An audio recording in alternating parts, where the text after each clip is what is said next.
What it look like, bro? What it look like? Hey, are you up to speed with this conversation, sir? Good afternoon, gentlemen. Actually, Chef C, I saw that clip and I loved that video, that old timer giving him some game. Yeah. And I think he probably caught the young man off guard with his level of accountability, and this is what we need in our community. People like that who are willing to say the mistakes that they made along the way, and they may not live with regrets, but he's basically saying if he could do it all over again, how he would go about his business. So hopefully those listening that never made those same mistakes that older gentleman made won't have to make the same mistakes. Well, beat this. I want to play the rest of the clip, and this is the part that I want everybody who's so quick to jump off the fucking 20th floor flight of a building for a woman. This is how you really just make shit make sense. This is accountability. Beat this. I'm telling the truth. You know, on the whole, my brothers was hoes, my cousins was hoes. I'm sorry, it might not sound right. My mama was a hoe. Yes, Lord. Hallelujah. I'm telling the truth. You know.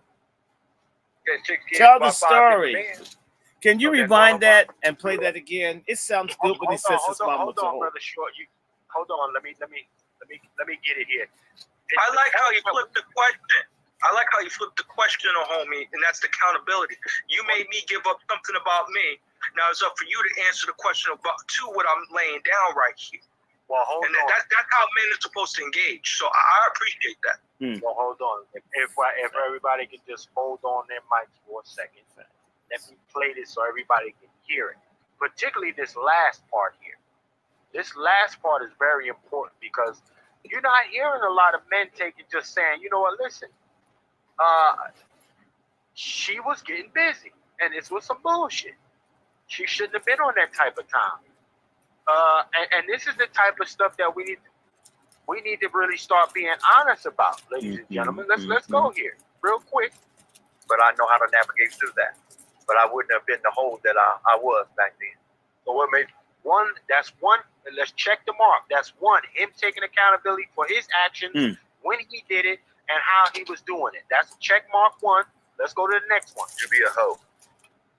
It was ingrained in me. My uncle was a hoe. My grandfather was a hoe. Lord. My brothers was hoes. Amen. Check that. Lineage of hoes. So he understands the origin story of the whole activity in his family. Number 2, origin story. All right, let's go. And those are the men. But he said, you know what? If we're going to keep it 100, everybody can get it. Let's keep playing this track. My cousins was hoes. I'm sorry, it might not sound right. My mama was a hoe. Let's stop there. Mom was opening that booty, clapping them cheeks, bobbling on dicks all over the place. You mean standing ovations? Yeah. Touching toes, all of that. So, but this is what I want the ones who jump off the building for women can do no wrong type ass niggas. I can't stand these niggas. So let's hear what the OG said, because you can learn something from the OG. I'm telling the truth. You know, said 6 kids by 5 different men. Don't that qualify? Come on. 6 kids by 5 different men. Stop it. But we'll hear about Papa being a Rolling Stone. What about Mom being a pass around heifer? She's Or a deadbeat. No, she's a kickstand. Damn, Dr. Joy, you be going hard. Dang. I'm taking notes right now. Real quick, I got to support my brother that just tapped into the building. Salute the brother next level. Yeah. We having an honest conversation because then we gonna go into this Trump shit. What's really crazy, Chef C, what's really crazy about it is that's an older gentleman speaking on his situation, right?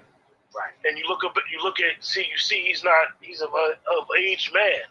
Right. So he's speaking about his mother who came at a time where basically, I hate to say it like this, you got women that may have 6 or 7 abortions.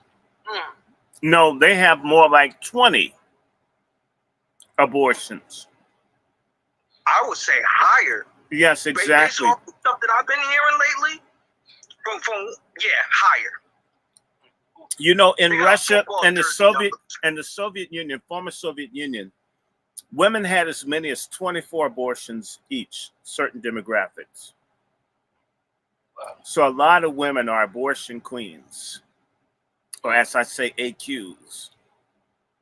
Well, Abortion Brother queens. Wolf, We have a lot of abortion queens. In fact, I'm going to say to you that post-abortive women that kill babies have a personality that is very vile and out of control. And you can almost tell a woman that's killed children by how they behave towards men, towards children. Well, you see these women killing children all over the country in frightening numbers. Everyone gets upset. Hell, all she's doing is killing one baby outside the womb. She's been like Jack the Ripper internally. crazy. Yeah, when you So you're saying that these are cowards? Their So you saying womb- these women out here getting abortions are No, cowards? these because women are they not wanna kill a cowards. baby. These women are mass murderers. Come on.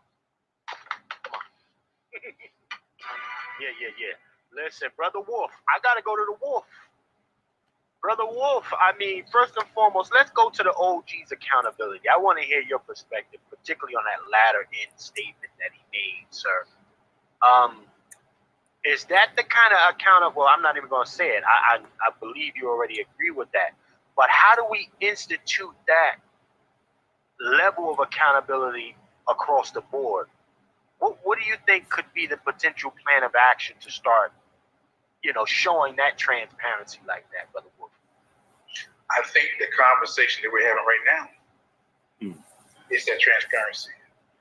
I've always said this: where there's an offspring, there's a root, right? That's a fact. So we haven't really had these conversations, and that's why we've been seeing our community's gone wild. Okay. And Brother Lone Wolf, Yes, sir. where there's a dog, there's a coot. So I think that just us having this conversation, and hopefully this will be liked and shared, it will maybe open doors for it to be a consistent conversation. What that brother said was accurate, man. We need more older, seasoned elders, Patriarchs. Come on. patriarchs to have this conversation, because we're not having a conversation.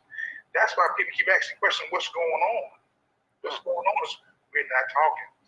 But that was good. That was great that the OG could say who he was. Facts. I think we need to build the institutions around that, family. I think prior to the beginning of the conversation, I mentioned the barbershop. And now it got infiltrated. Now you got, for example, one of the barbers I frequent, they have a female and a male component. So now we can't really talk about these conversations the way we want to, because we have women that could drop by. But let me say something to you, brother. You couldn't have those conversations if you had a barbershop full of stupid asshole, fagonist, dick slave, liar dudes who all they talk about is how much money athletes are making other than themselves. The barbershops is one of the most anti-intellectual, despicable places that you can go many times in our community. If you have a bunch of junkie or no good or bullshit or ex-con barbers in there on some bullshit, the level of conversation in the barbershop, man, yeah, she need to kill that baby. Kill that motherfucker, man. Shit. I mean, I did 5 to life. This baby won't have to do nothing. Just kill that motherfucker. Don't you, man, you don't know it's yours. You better kill this shit. I don't care how many times you dipped in there. There could have been somebody else.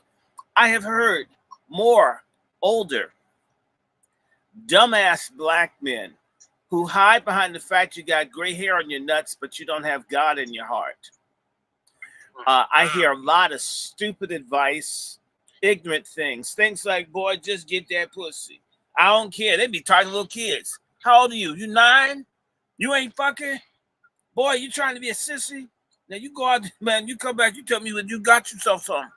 I have watched older black men encourage minors to have sex and talk down to, man, you ain't even got no tail yet, boy. You what, 10? I got my first piece and I was 7. I mean, my mother's sister gave me some. Now I'm so glad she did. But Andre Crouch, so glad she did. I've heard and seen some of the worst instructions and ideas from deviant, ignorant, stupid, older black men. The only thing they have going is that they didn't get killed early in life. So they grandfathered by age the ability to be someone that people go to. And so they give out nothing but stupid, ignorant advice. Man, we didn't use condoms when I was coming up. Condoms for faggots, boy. I mean, you need to feel that. I mean, you're going to go up in there. You got to go in there for real. You know, condoms for sorry people. Condoms for people that are not accountable. I'm a man. I never use a condom, right? And you hear these people talk like this, and because they're older, nobody checks them. We have a lot of no good older black people that are scum. In fact, the confusion in our community right now is the old niggas' fault. They did not check this. This stuff did not start in the 90s or the 2000s. This mess was going on in the 50s and 60s and before. And the older black men, they're the same ones. I'm gonna just tell you, they're dudes in their 80s. At Howard, we had faculty, men in their 80s, screwing undergraduates, competing with younger men. This goes on in our community. Older black men, shit, she don't like me, but she like my payday. We have a culture of predation between generations, a culture of pedophilia, a culture of pimpology and inappropriateness that goes over generation after generation. You can hear it in the songs. It ain't new. It's grown. There used to be literally 2 cultures in Black America, a culture where people were trying to be decent and what we called indecent culture. And somewhere between the 60s and now, in particular, the indecent stuff became the norm. And it's the old boomers and the silent generation. And of course, I'm an Xer. Xers, they were fuck ups. Look at the millennials. They were fuck ups. They were not just to chip off the old cock. There was even more bullshit. And what you're seeing is a degeneration in our community, but it started with old ass people. And I can tell you as a teacher, the people that didn't let me give structure or instruction to younger people were always older niggas that said, man, you like the kind of person I came up with. They just kept everything so tight. There are older women who will not check younger women because they glory in the whoring that they see in young women that they wish they could have done. And so let's stop pretending that because niggas had to sit in the back of the bus that they weren't hoes and tricks then too.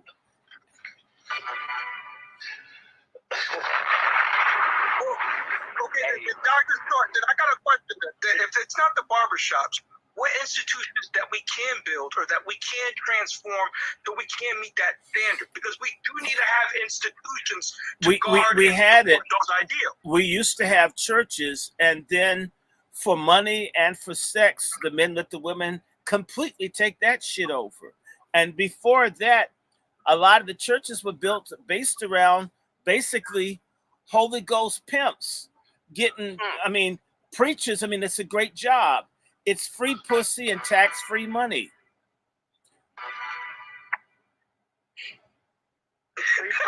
He said free pussy with tax-free money. It is free pussy and tax-free money and free food. They'll bring you some food, fuck you, and give you money you don't have to pay taxes on. That's a great life. I want to say this. Well, ask Lone Wolf, am I lying? Lone Wolf? Listen, facts. Nah, listen, I know when the wolf sit there and do that, I know it's a problem. But salute to the over 50 plus in the building with us right now. Ladies and gentlemen, I just wanted to get that appetizer out real quick. I got one more appetizer, and then we go on to Trump. Brother Q and Brother Dr. Short did an excellent broadcast the other day.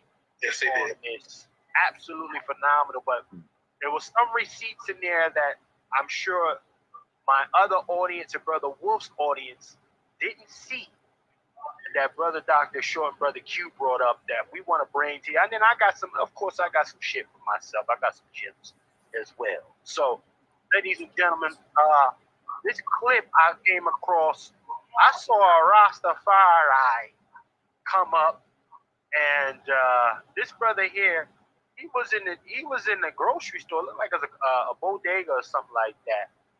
And I think the Chinese dude was talking crazy to the other black looking chick, a melanated looking chick, and he laid hands on for Sunday service. He laid hands on this Asian dude. Hit him with the hurry up and buy. So check this out. Hold on.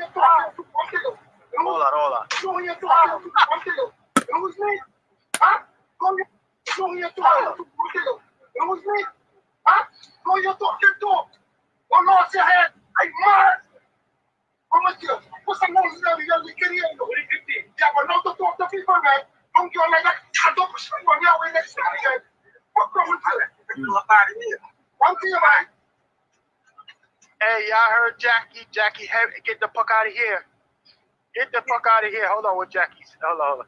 Wait. Who was speaking Chinese, man? Like, was the black man or him? I'm having a hard time. The Chinese man right there.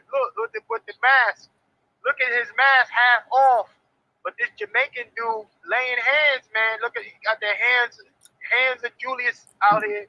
Hold on. Slap the plantain out of him. Hold on. You mean he slapped the white rice out of him?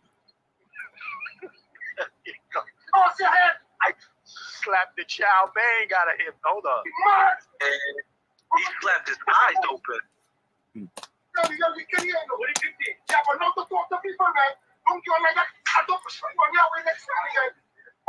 Look at the mask.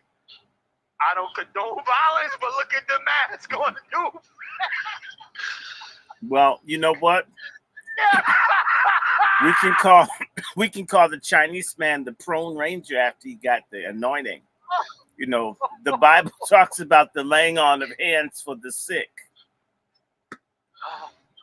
Yo, look at the mask, y'all. Look at the mask now.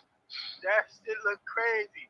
But listen to my man. Look at Jackie Chan. Look Jackie Chan stay right here, y'all. Pay attention. I'm trying to turn the volume up. This is Jackie Chan. What the hell up out of here?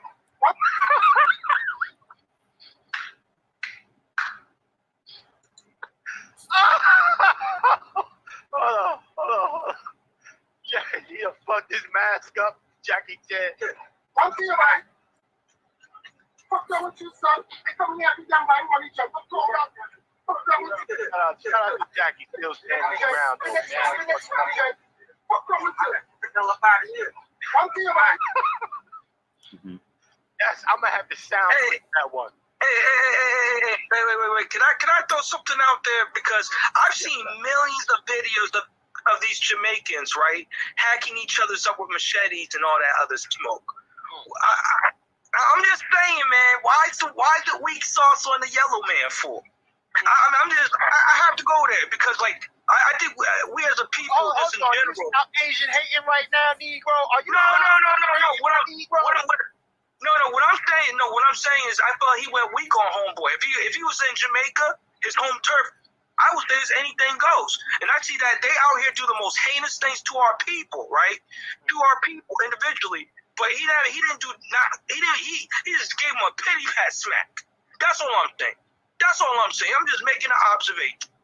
Well, I mean, I thought I saw the chicken chow mein go flying across the damn grocery store.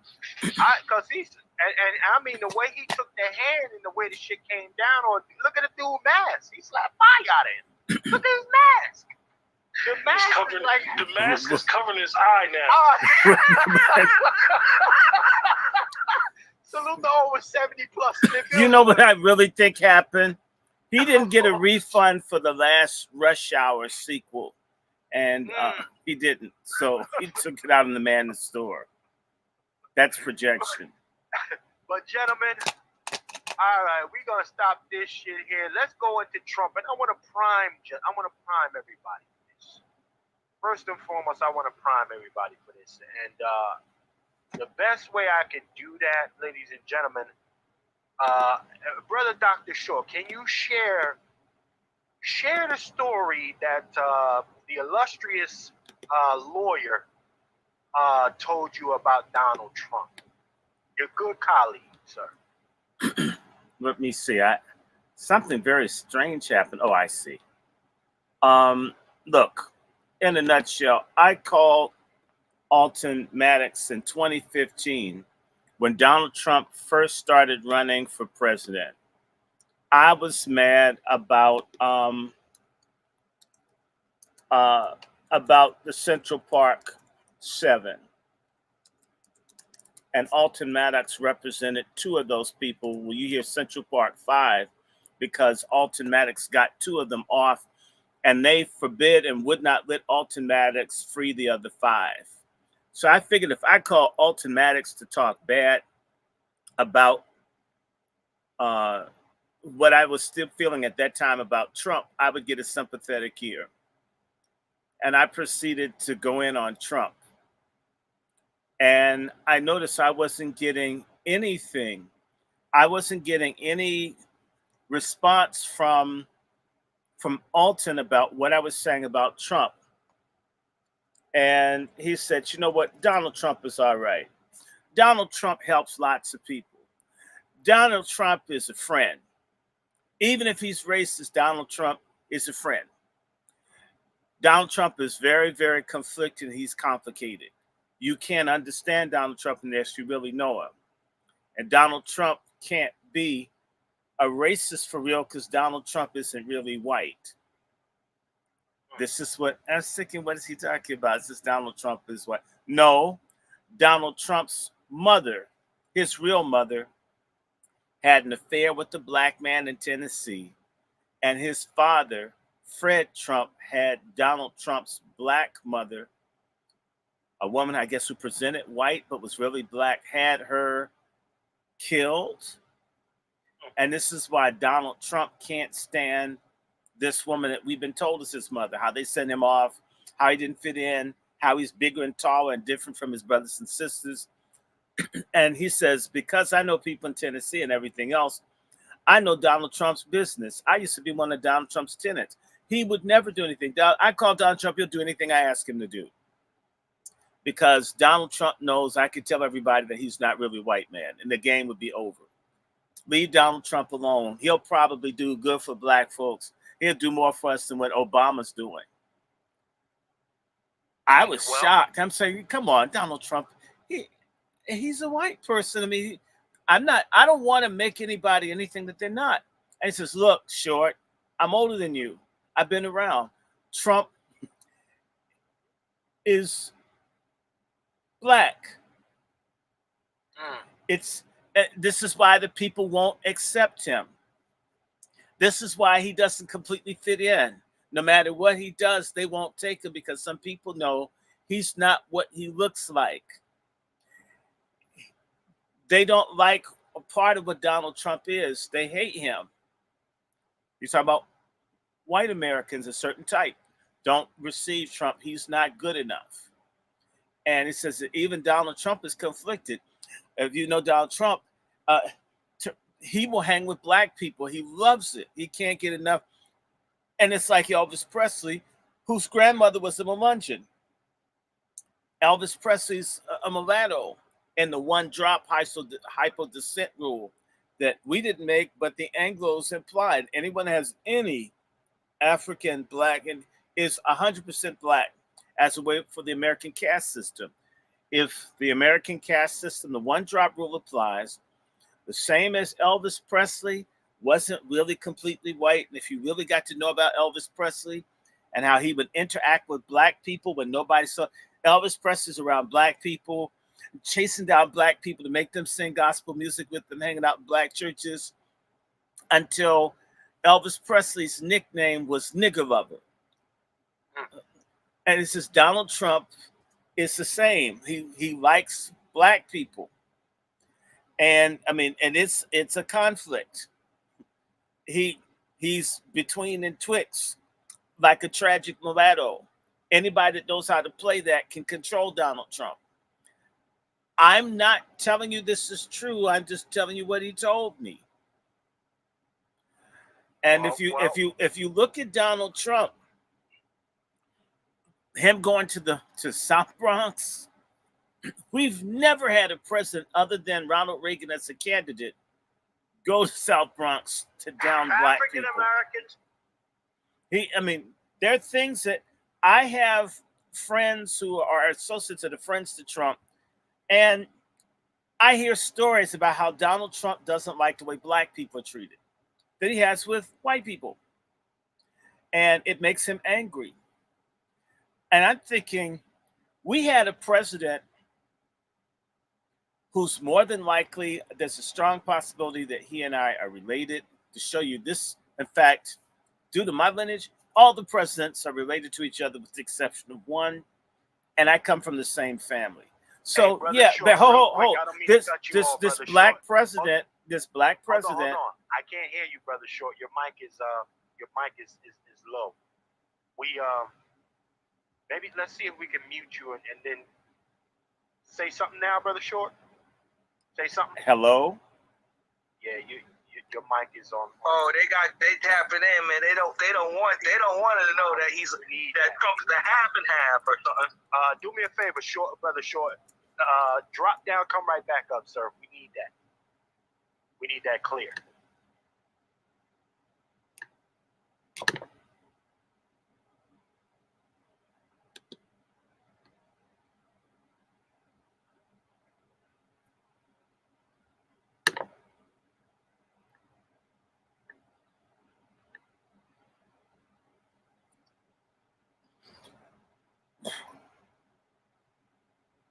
This is strange. Okay, Mark, the Blackbirds did have a song, Doing It in the Dark, Doing It in the Park.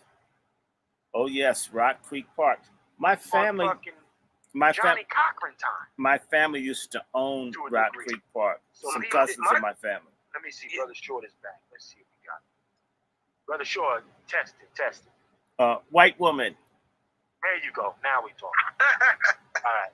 Yeah. You had to recharge the white woman in you. I don't know. Somebody's saying the less of Trump and Biden is Cornel West. No, Cornel West is not what people think he is. I have a person in my thread who's obsessed with Cornel West. I will say this of Cornel West, something that Cornel West could do really easy. When Cornel West was a professor at Harvard, he would do what all the other professors at Harvard that were black would do. They would never have black teaching assistants. They'd only have white people. That's a job you could give to a black person when you had the power and you elected to go with the system. So not having black teaching fellows and all that, and there are other things Cornel West alleged. It's alleged. Just for you, all the people out here tripping on Cornel West, y'all need to find out why he left Harvard University. And speaking of accountability, and need to find out if it's true that Cornel West liked playing Rock'em Sock'em Robots with his first wife, the only black one. Is it true that the black one did all the writing and she helped make his ass and he's beating her ass and then replaces her with consecutive white wives?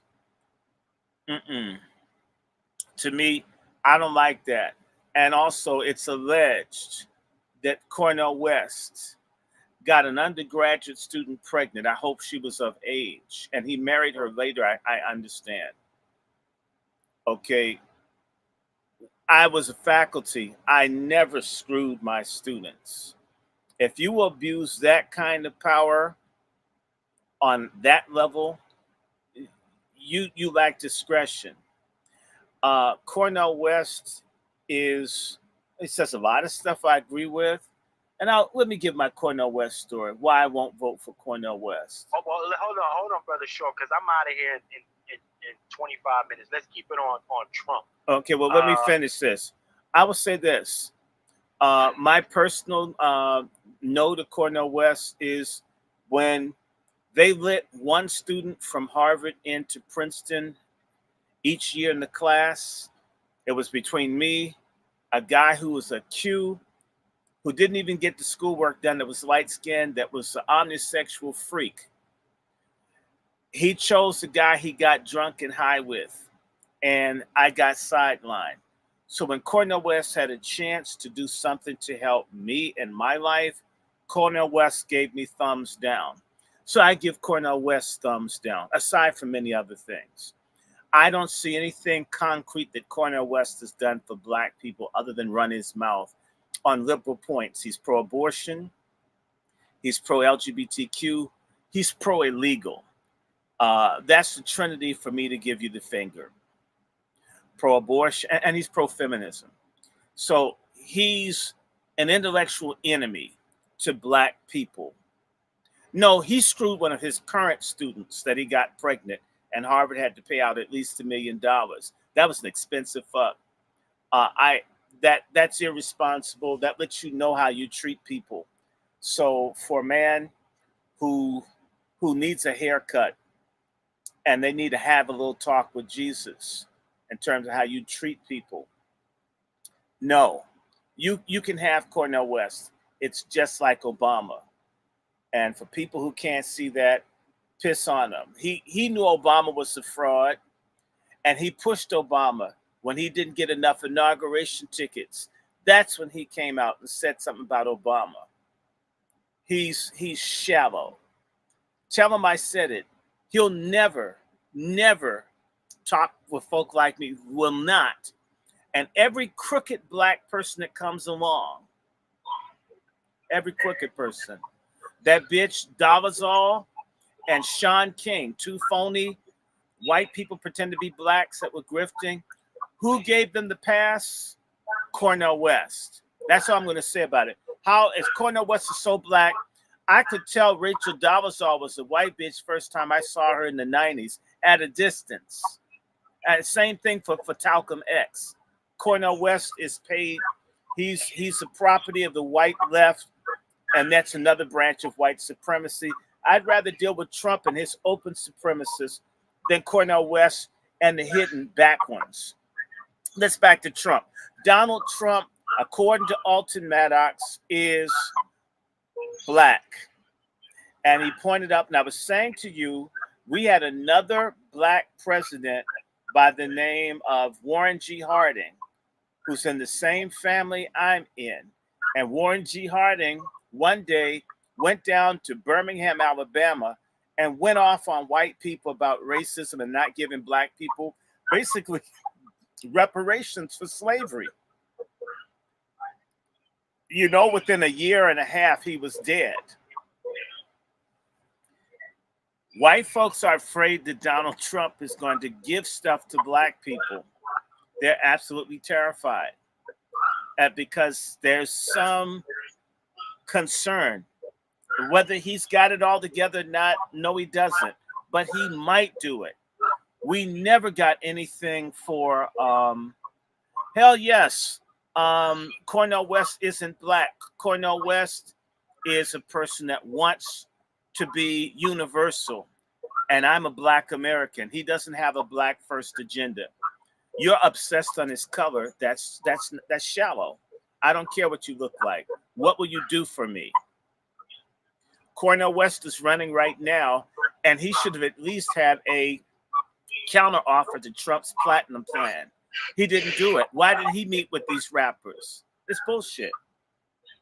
Back to Trump, and that's the end of it. Hey, Scales, Lit Pedagogy, that's the end of it. I've answered the question, and you don't have a counter to what I said, so just listen. Too many questions, not enough thinking. I told the truth. Cornel West is a hoe. I hope he's not a predator hoe. Now, Donald Trump, it's a strong possibility that he's mixed. Look at his son. Look at Donald Trump Jr. The dark hair, swarthy complexion, yet his mother's Eastern European, his father's supposedly white. How'd that boy come out that dark with that hair? If y'all know anything about genetics, how does his father's hair that light and the son's hair is that dark? And the mother's hair was light. Seems like the kid would have light hair too. They call that a throwback. Donald Trump Jr. looks like a throwback. Throwback is a child that has a black ancestor and they come out with traits. Even generations later, they've got stuff that's different. If Donald Trump Jr. spoke Spanish or Portuguese or Italian, you couldn't tell anybody his parents or family's from Germany. People just assume, he's got a Mediterranean olive complexion look. You don't get that kind of skin color and all of that with everybody being lily white in your family.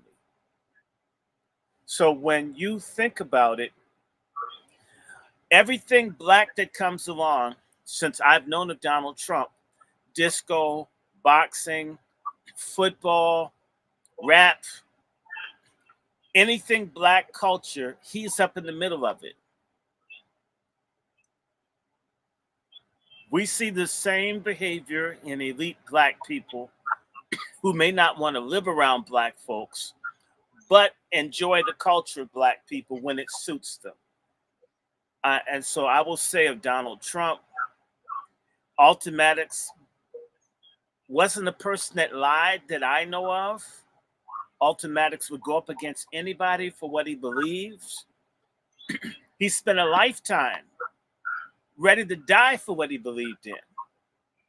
If that's what he wanted to impart to me, maybe he was telling the truth. And I believe in Alton. They were very good to me. I just don't think that Alton wouldn't tell me the truth. I mean, it's a very solid black man that I love. I don't have any choice. So if Alton tells me Donald Trump is like an octoroon or something like this, I believe him. I believe him. I got a question. There's allegations about him doing open discrimination with the housing and stuff. Sure, we talked about that last night. Look, we have black mayors doing we have black mayors doing open discrimination against whole cities full of black voters in Democratic blue cities. And more people bitch about what Donald Trump did 50 years ago than what's happening right now. Why are people on that goddamn old talking point? Donald Trump is probably the only realtor I know who paid his debt to society. They're white criminal realtors across this country. The whole subprime lending thing was rigged. Not one person got prosecuted, and they know they set those loans up to steal from black people. Not one conviction. Why is Donald Trump the only person that we know of that got convicted for having discriminatory housing practices? He's the only one. Why the hell is it just him? BlackRock is throwing niggas out all over the country. No one talks about BlackRock. And yet they're talking about what Donald Trump got busted for. Donald Trump paid his debt to society. And it's hypocritical. That's black folks grasping for something to say about Trump. And yet they don't deal with what's going on today. In particular, black mayors and black elected officials who've allowed gentrification, genocide all over this country without a fucking whimper.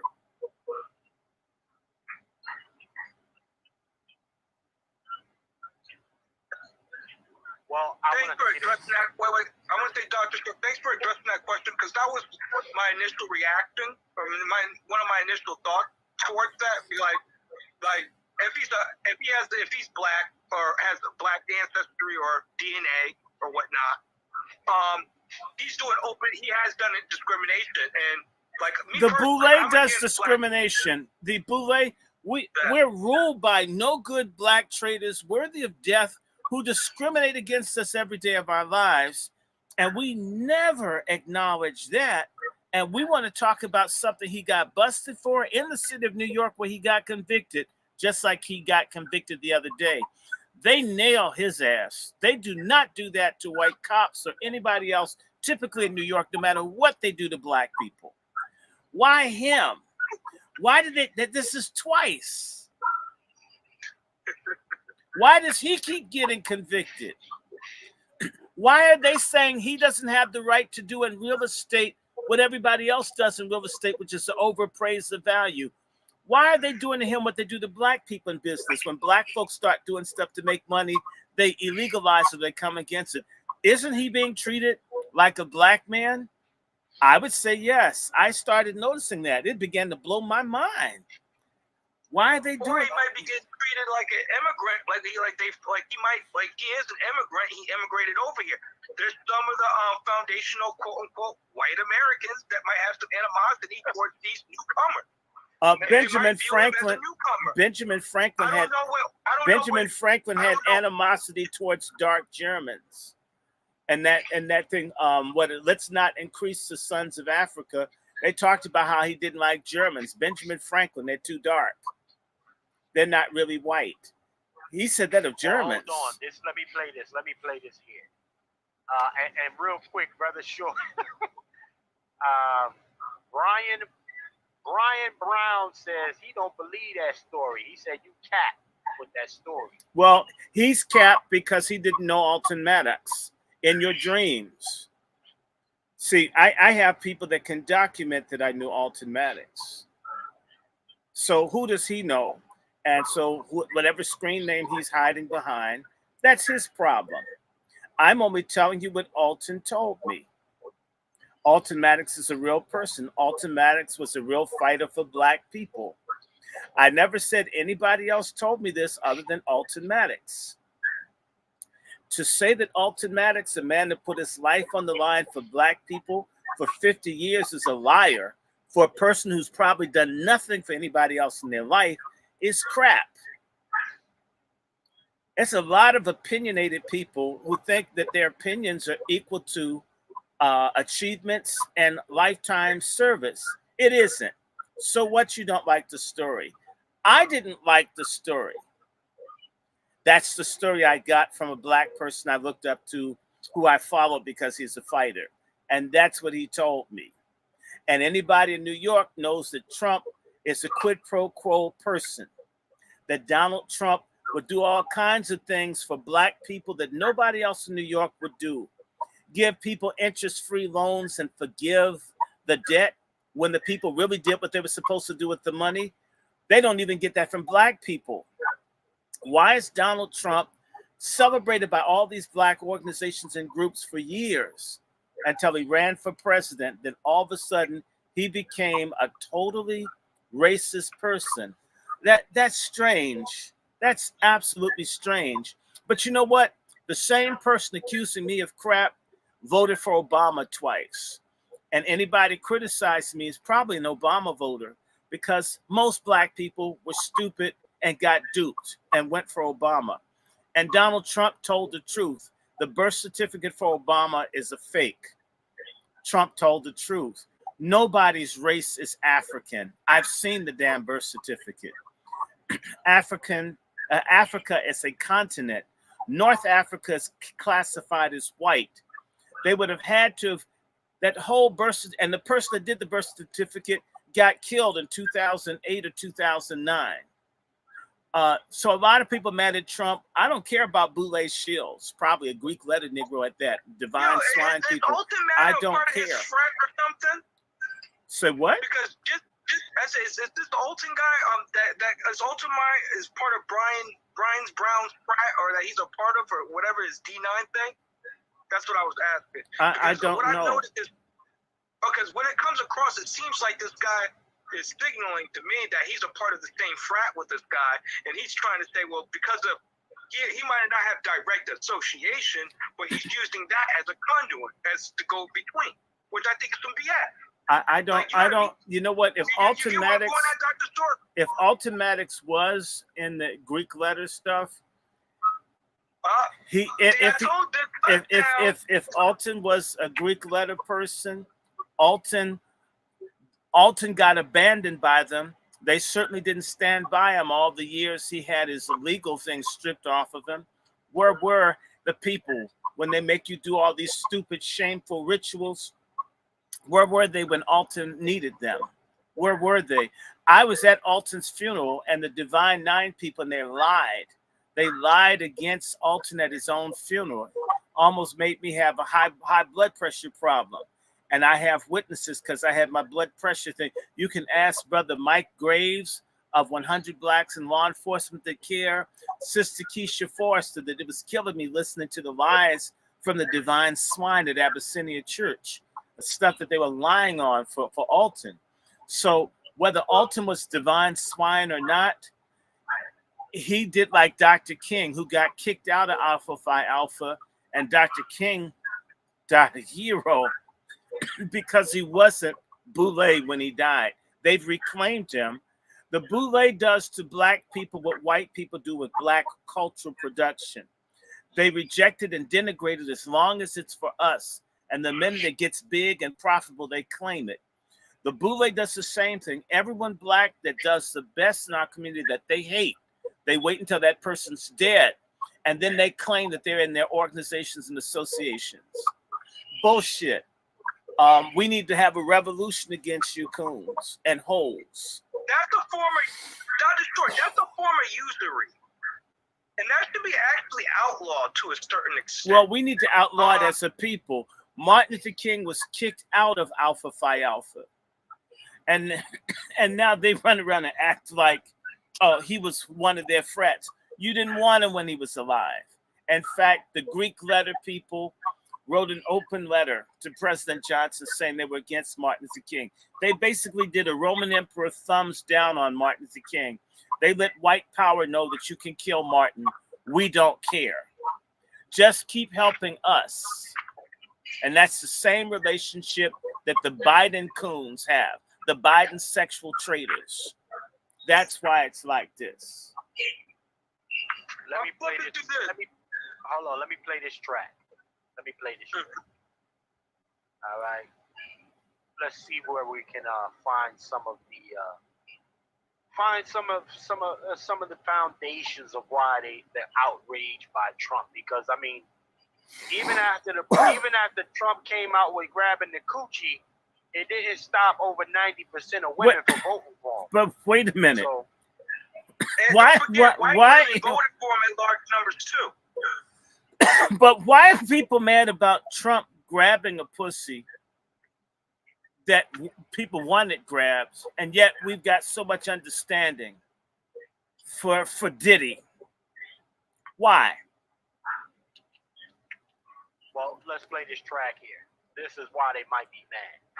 African Americans built this nation.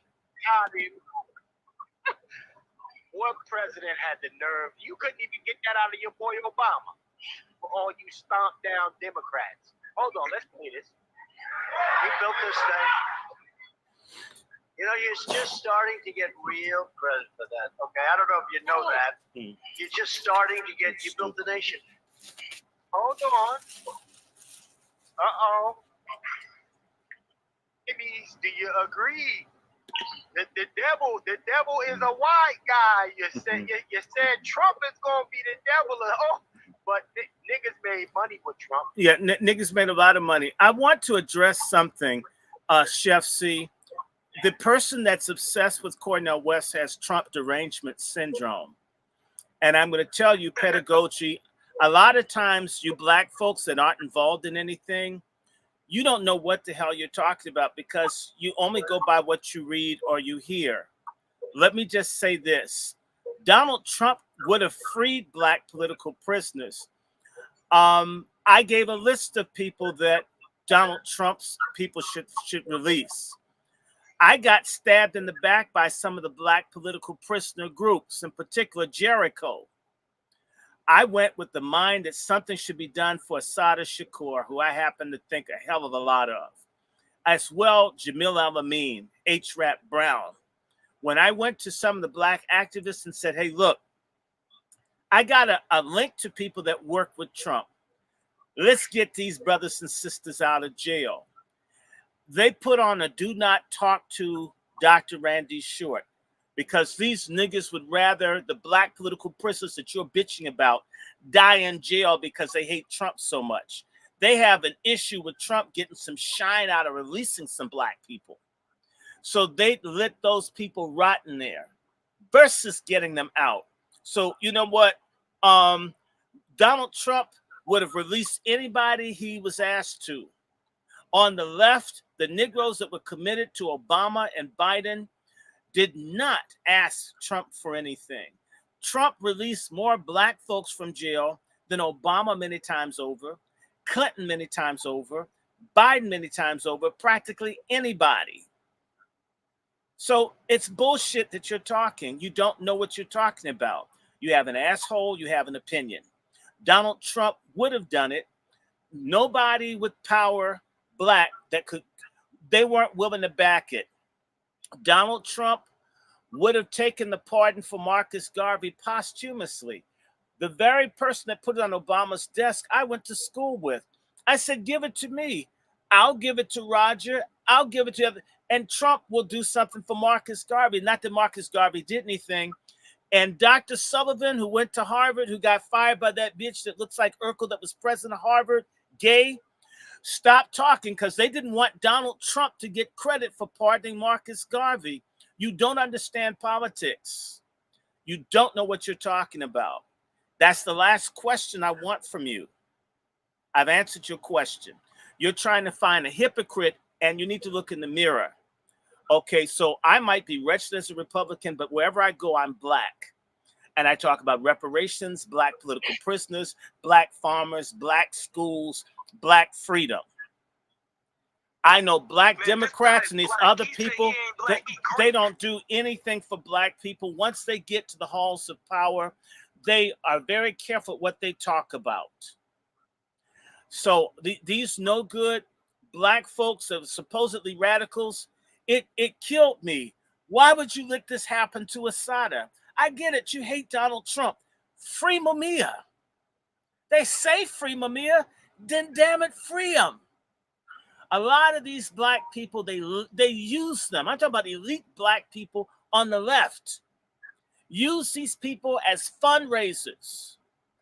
Just like Jesse and these other people, I had a conversation with Malcolm X's grandson. Jesse Jackson got a lot of press that he was going to the prison to talk to Malcolm X's grandson, Malcolm Shabazz. Jesse Jackson went there, shook his hand, and never even spoke to him. We have radical black people who are supposedly progressive that just as trashy as what's Candace Owens or anybody else. It's a game. There's a game on the right and the left. The same way you have the Democrats and the Republicans, you've got Republicans and Democrats. And they're not doing anything to help black people. And if they know that you will help black, you get blackballed. I knew people who could have put on Donald Trump's desk freedom for black folks. Every person I asked for, they told me, no, I'll tell you who. Alveda King. Alveda, why won't you guys do something for political prisoners? At least I asked. At least I asked.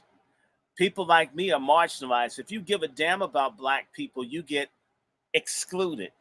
And to get in the inner circle and to be in the photo ops, you're more than likely a coon.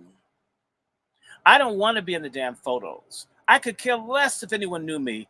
Assata Shakur shouldn't have the damn bounty on her head. This shit incenses me.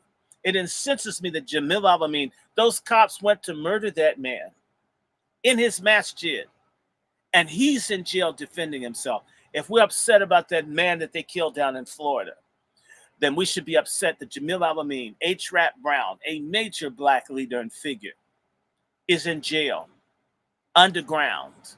And we have thousands of black political prisoners.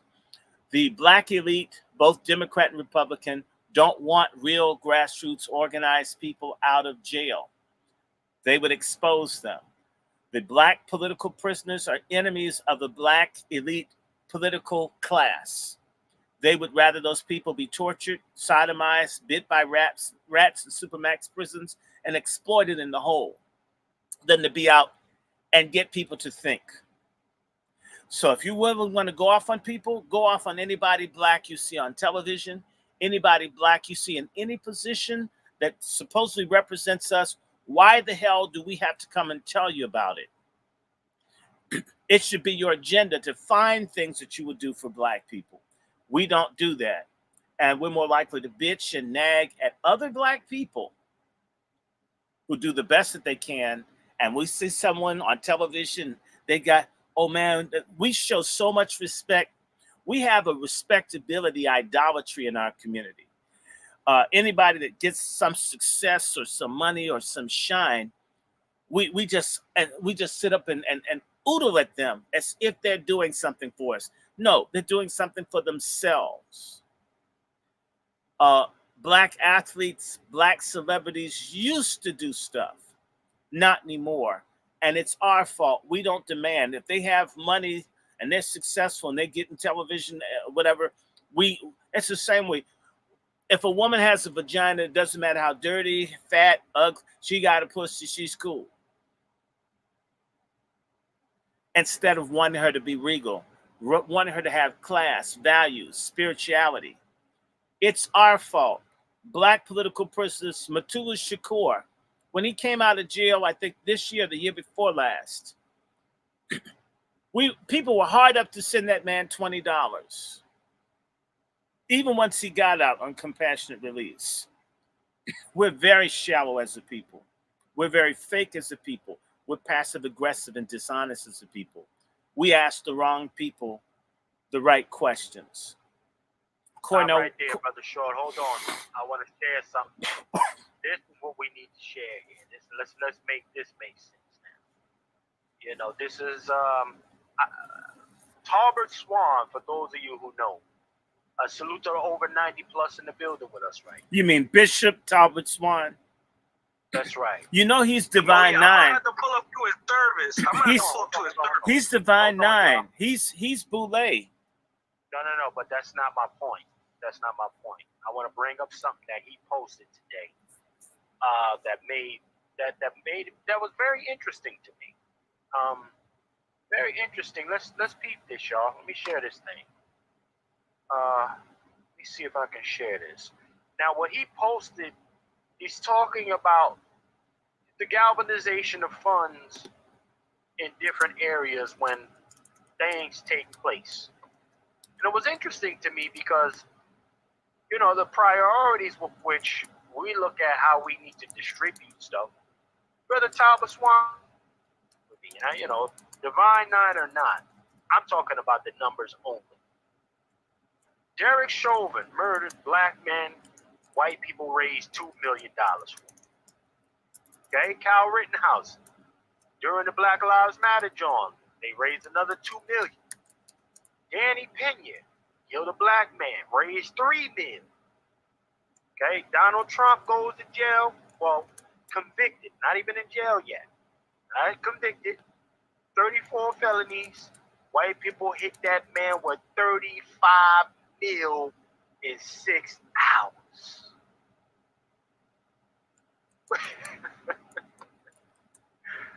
Do white people got their priorities? That sounds about white. That sounds about white to me. That don't sound like no nigga treatment to me. But you have to understand something.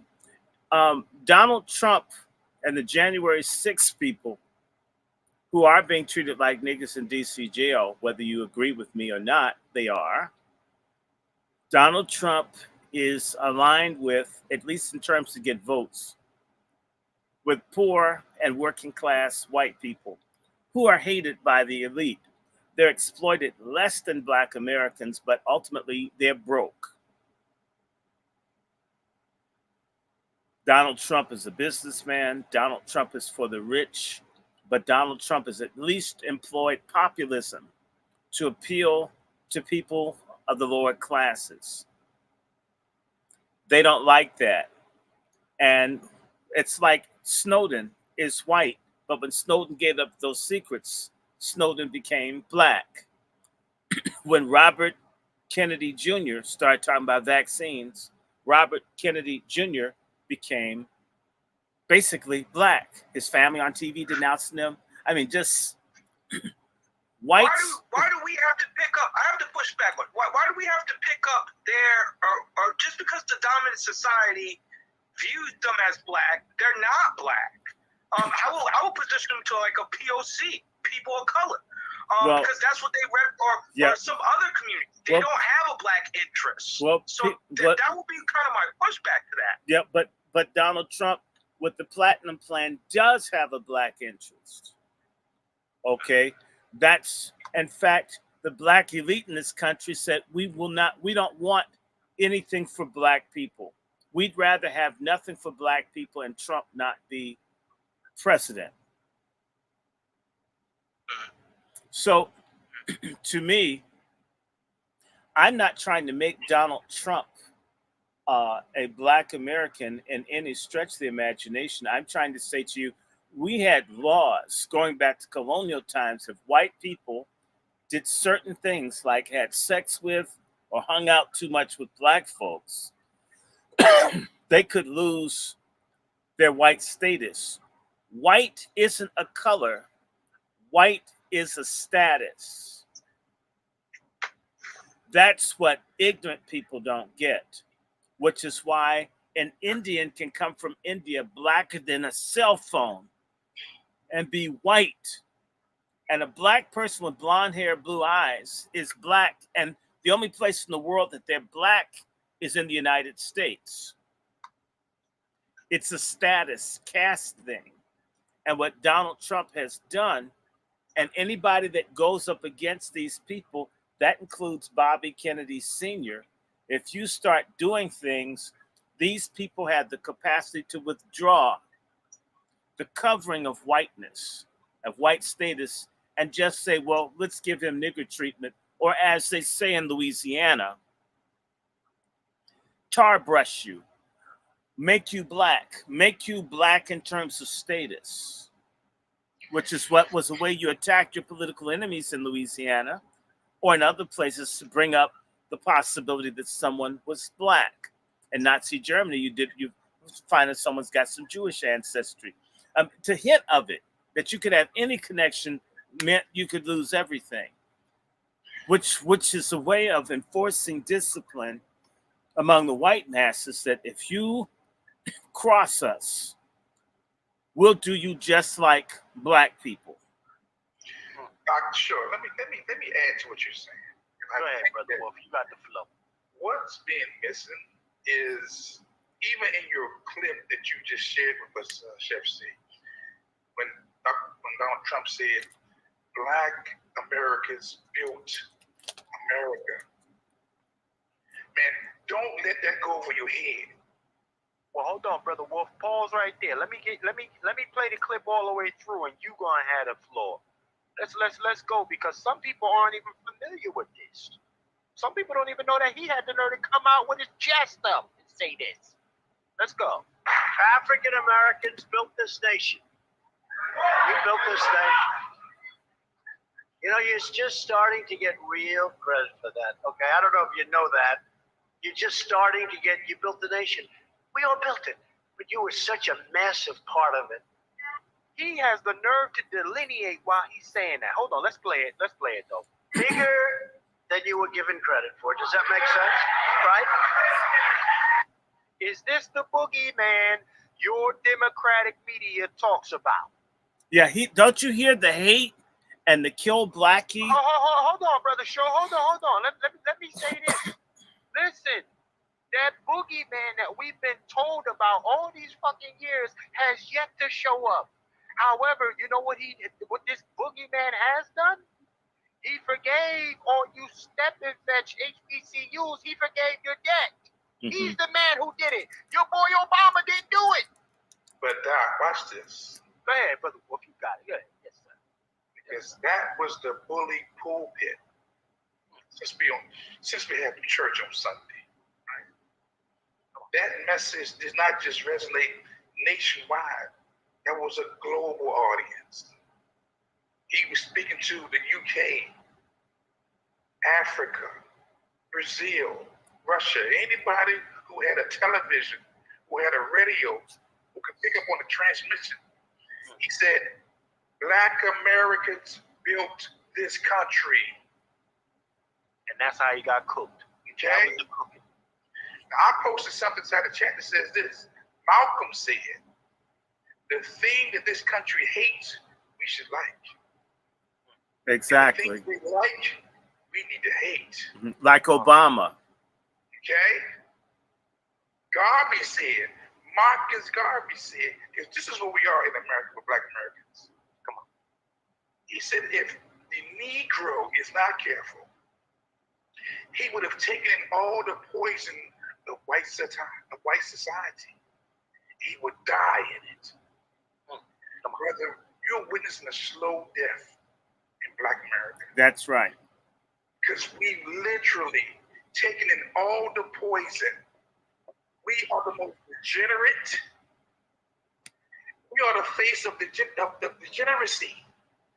That's what you call taking in all the poison. And even when your former president could make this point that Black Americans built this, you still hate them?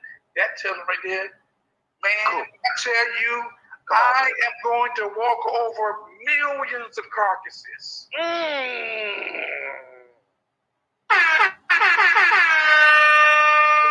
don't get it. They don't get it. They want to die, man. You got people who really want to die. They can't wait to die. They want for somebody to crack the sky and kill half the world. They are psychopaths, man. Now, you just keep it 100. Fuck it. Salute the over the 100 in the building right now. Psychopath mentality. This is kamikaze mentalities, brother Wolf. Niggas is kamikaze. They do. It's done. So when I don't try to get too much into this Biden, Trump piece, because they both foxes. Right. You got a northern fox, then you got a southern fox. Which fox you want? You want one's going to bite you when you reach your hand out to them, or the one's going to just take you in the wilderness and then bite you? Okay? I think we need to become, like I said something earlier out on this broadcast, I said, look, we need to save ourselves. Exactly. And Peter said on the day of Pentecost, save yourself. We don't have the luxury to be so committed to one party or another party. When you can see right now, both parties are silent on giving $66 billion to people who are illegals. Come on. He won't give us nothing. Even after you hear the former president say these words, Black Americans built this country, and y'all getting credit for it. Man, miss me with Black America for that. Hold on, let me play one more time for the person. Wait. We got two different extremes here. With Joe Biden, he mentioned at the HBCU that white supremacy was the greatest threat to the Black American community, right? He would know. We got one. So we got one that's talking about white supremacy over here, hypothetically, and we got the other one talking about economic empowerment, no matter how small it might be. So I'm hearing what you're saying, Dr. Short. I'm picking up what you're putting down. I'm just throwing it out there because I know that's what some of the brothers and sisters might be saying. Because I'm in the Twitter space. I talk to brothers and sisters, and that's what I hear from some of the brothers and sisters that are in my community. So that's the reason why I threw that out there. But you know, it's interesting. Hold on, brother. Hold on.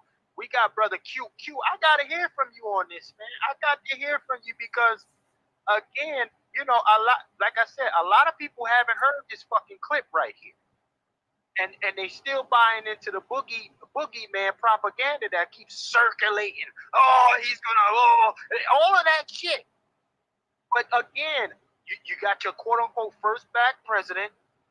And you got your quote-unquote first black VP, female VP, none of which admitted what this guy just admitted. You got the flow, Brother Q. Donald Trump said this while he was in the Oval Office. Yes, he did. This is an older clip. That's a whole other game. Talk that. I'll say this, right? it's a lot to unpack with what's going on with Donald Trump being convicted of 34 misdemeanors that they made 34 felonies.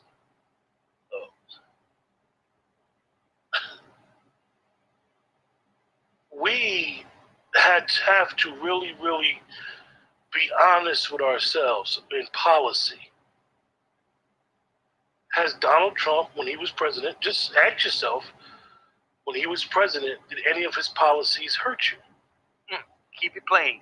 And in the last 40 years, while he was a senator and then the vice president, 50. and then the president, last has 50. Biden's policies hurt you? Yes. Last His 50 policies- years. His policies, if we're being honest, was a direct result of mass incarceration. Come on. Who, whether we realize or not, whether you were into crime or not, it took away men out the family. It took women out. Under the crime bill, the incarceration for black women went up 1,100%.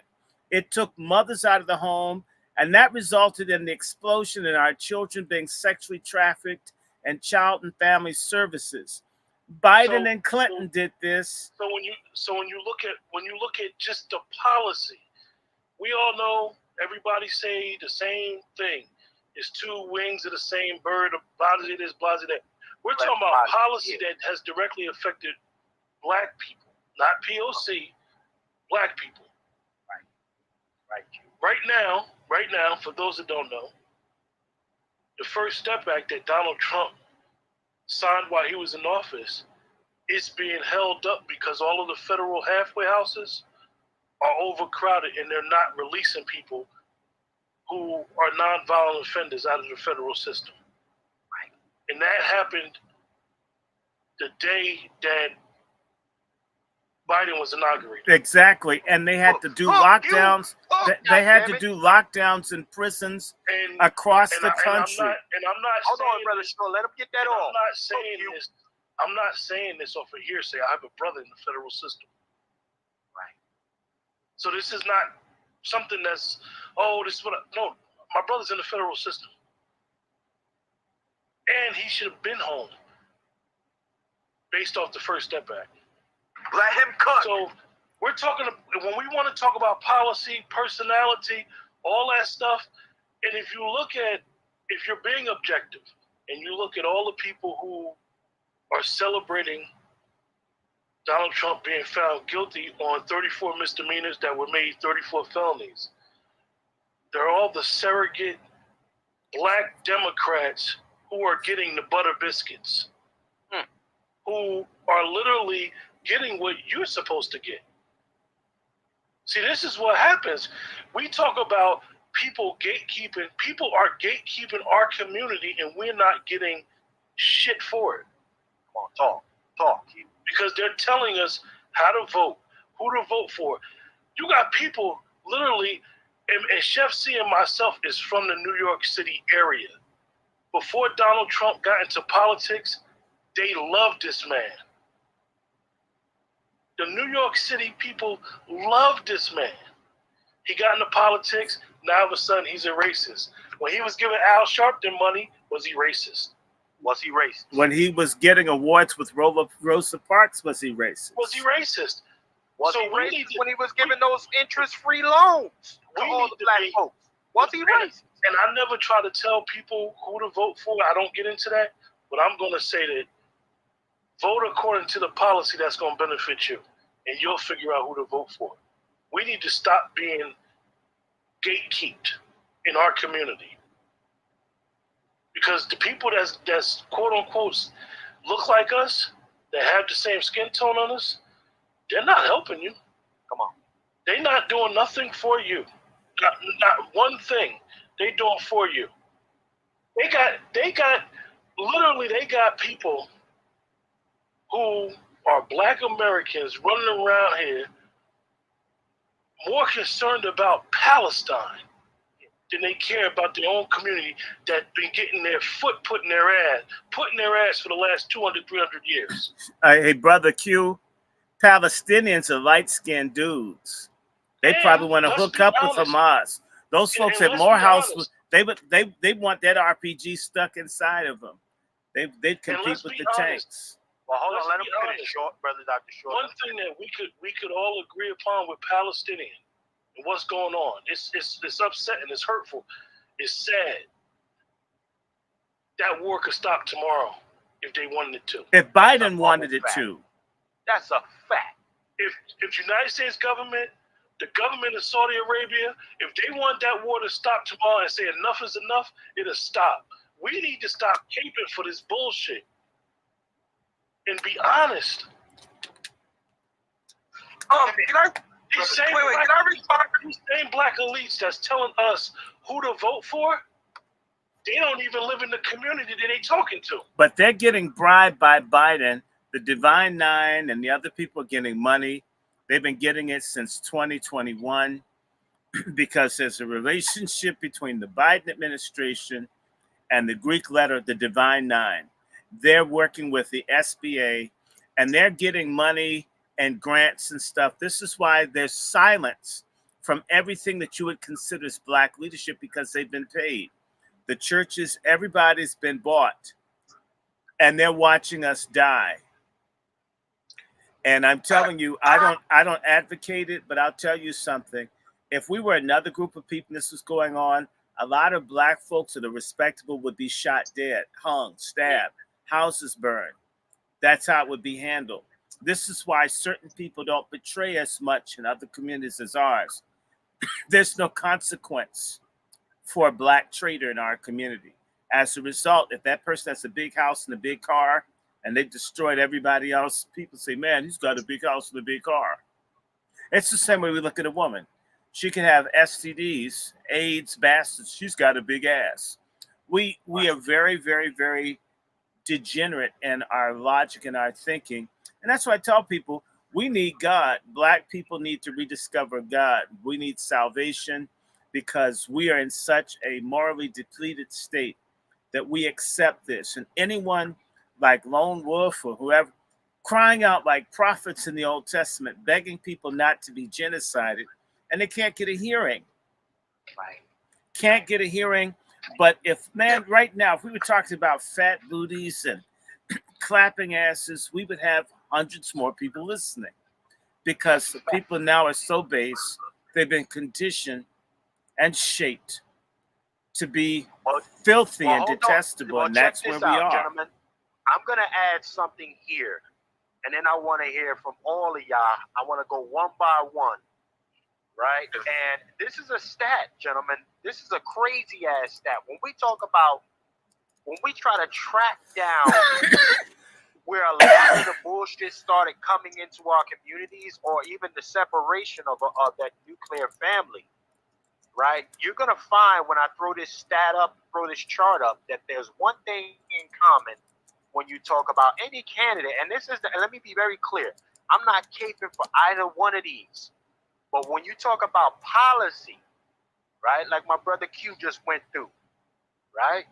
When you talk about policy, you got to ask yourself one question. Who was there to implement policy and who wasn't when you see this chart? Let me show y'all something. Speak this, family. And make sure y'all like, share, subscribe, y'all.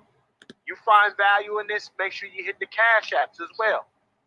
We are coming with some shit today. Look at this chart, ladies and gentlemen. Okay? Look at this chart. Now look at the dates. I want y'all to pay attention to these damn dates. Okay? And you got to ask yourself, right? Black women are more likely to be married than white women, but here's what we need to pay attention to. The percentage. Never married among women ages 35, etc. Bottom though. What you're going to see down there, ladies and gentlemen, and this, I'm trying not to sway nobody. This is just the facts.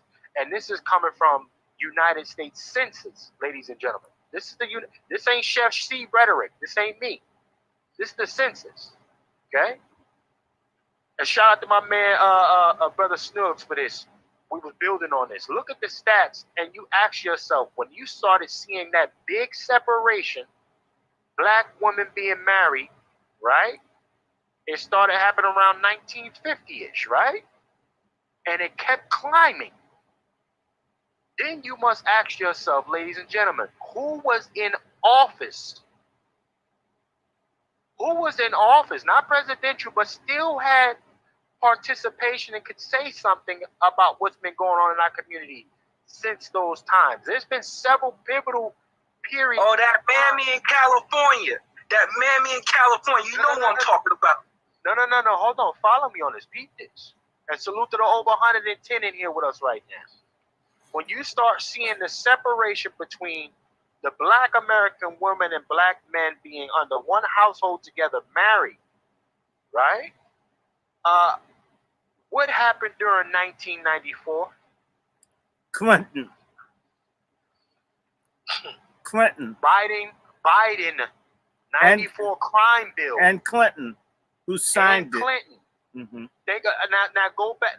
Let's keep going through. We have major events, y'all, that contribute to the separation of these households, right? Being under the same building. Of course, 2000, we had the major crash where it was fucked up for economically. We had the crash, right?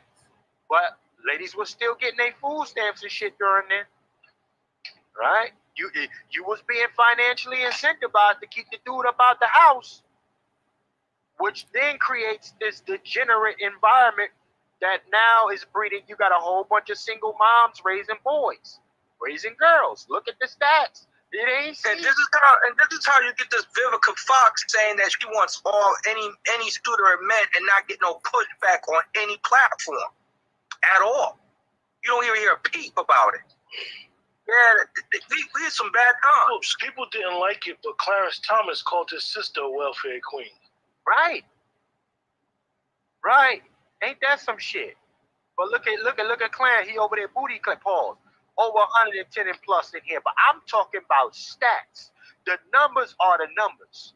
You can't deny that, y'all. But again, you got a president, your current president, that niggas is still crashing out over. Okay? He's been in office for 30 years is what I'm trying to make math for everybody. 30 plus years. 50 you plus. Value in what we bring in here. 50 plus. 50 plus years, sir. Not 30. What? 50. Well, there you even worse. Go talk that talk, brother Dr. Short. Let me 50 drop this. plus years. Hey, Chef C. Yeah. He has a distinguishing thing. President Biden. When a crime bill is signed, right? Right. All of the yay and nay when they vote on the crime bill, right? They have to sign it. Right. Well, President Biden has the most distinguishing mark out of any politician in U.S. history. Come on. His name is on every crime bill for the last 50 years. Cook that nigga, let me kill. Cook him. But you niggas is jumping off the Empire State Building for Biden. Talking about change gonna come. Get the fuck out of here. And guess what? We're gonna make it simple. Let's make it very, very simple right now. Okay? Biden is the one who told you his patience was running thin. He's also the guy who said, I would never mandate, but then turned around and mandated all of y'all and said, you know what, if you don't put this shit into you, if you don't become my son, if you don't become my son and get this shit shot in your arm, you're not going to be able to keep a roof over your kids' heads. And I'll make sure of that. So when we look at policy, hold on, brother Q. One second. I need to say this though. Let me put this chart. Guess who wasn't around with none of this? Huh? Guess I make it easy for you. Guess who wasn't around to implement none of this shit? Trump. So for all of you crash outs that's still going with this boogeyman shit because you didn't like him saying a couple things. Son of a bitches, all of that, blah, blah, blah. That was whatever. You've been called worse by your parents, by your cousins. Get the fuck over it, y'all. And this is not me advocating for the guy. This is me just saying policy has really destroyed our families over the decades. And the loyalty to this vote blue, no matter who, got all of us down right now. Chef, Yes, sir. I think it's even deeper than that. Well, let's go where we gotta go. I think when you look at the cognitive dissonance that's being displayed in our community, it's very, very destructive. My mind goes back to the pandemic, right? Right. When people were literally drawing lines in the sand about friends and family. Crazy. The hatred, the visceral hatred that people were showing towards each other about, are you vaccinated or you're not vaccinated, right? You couldn't even get through to black people then. You couldn't get through. Fast forward down 4 years later. Not at all. You still, the same ones who had that vitriol about, you're killing us without getting the shot. Now they're saying nothing. But they got so much to say about this Trump piece, right? The same vitriol, the same hatred. No logic, not logical, just pure hatred. That's why I said, man, I wash my hands before our people. Hey, Brother Wolf, 1 second. A word from Mr. Falcon. Scared to death, Negro. All right, sir. Yeah. Go ahead, Brother Wolf. Well, again, when you see that a people is so consumed with their own demise, you got to step back from them and let them get the consequences of their actions. Absolutely. When you see a people who are determined to die, who welcome death, watch this. People were so enamored with Biden cussing, C-U-S-S-I-N-G, that they forgot that Biden cursed the black people with that crime bill, C-U-R-S-E. Come on. Easy work today, y'all. When he read that crime bill and it was signed into legislation and it became law, that became a curse, man. But they can't see the curse. Is Biden the creator of the lineal curse? Yes. Against our people, the historical lineal curse against our men. I think you posed a very strong question, and I really like that. Well, let me go back to Brother Q. I don't want Q to miss his word, but I had to say that, Q. You know, this is where we are, man. And finish your build, though, bro. I mean, the numbers are the numbers. I won't. I can add on to what Brother Negro was about to say. Yes, sir. I won't say he's a curse, because the thing with Biden is, literally, if you watch what happened, is James Clyburn came to him. And it's always going to be a black sellout that's going to king people. James Clyburn kinged him. We got what we deserved because James Clyburn shouldn't have been in the position he was in, because he ain't did shit for South Carolina since he's been there. And he's Divine Nine. And he kinged that man. And now we're going to get more years of him if he wins. And this is what happens. He should have never been kinged. He should have never, even when he signed those crime bills, that 94 crime bill, he got kinged by the black elite. The gatekeepers kingdom, they co-signed it. And then said, had we known the ramifications, bullshit, they knew. They did too know. Look, the black people that are successful don't care if the unsuccessful black people die, the same way that white folks who are rich don't care about broke white people.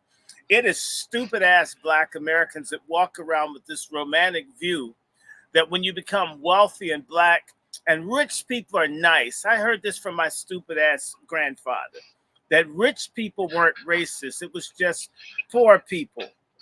Poor white people are the problem. Rich white people love us. And there are a lot of dumbass black people walking around thinking, once you get rich, everybody's the same. Bullshit.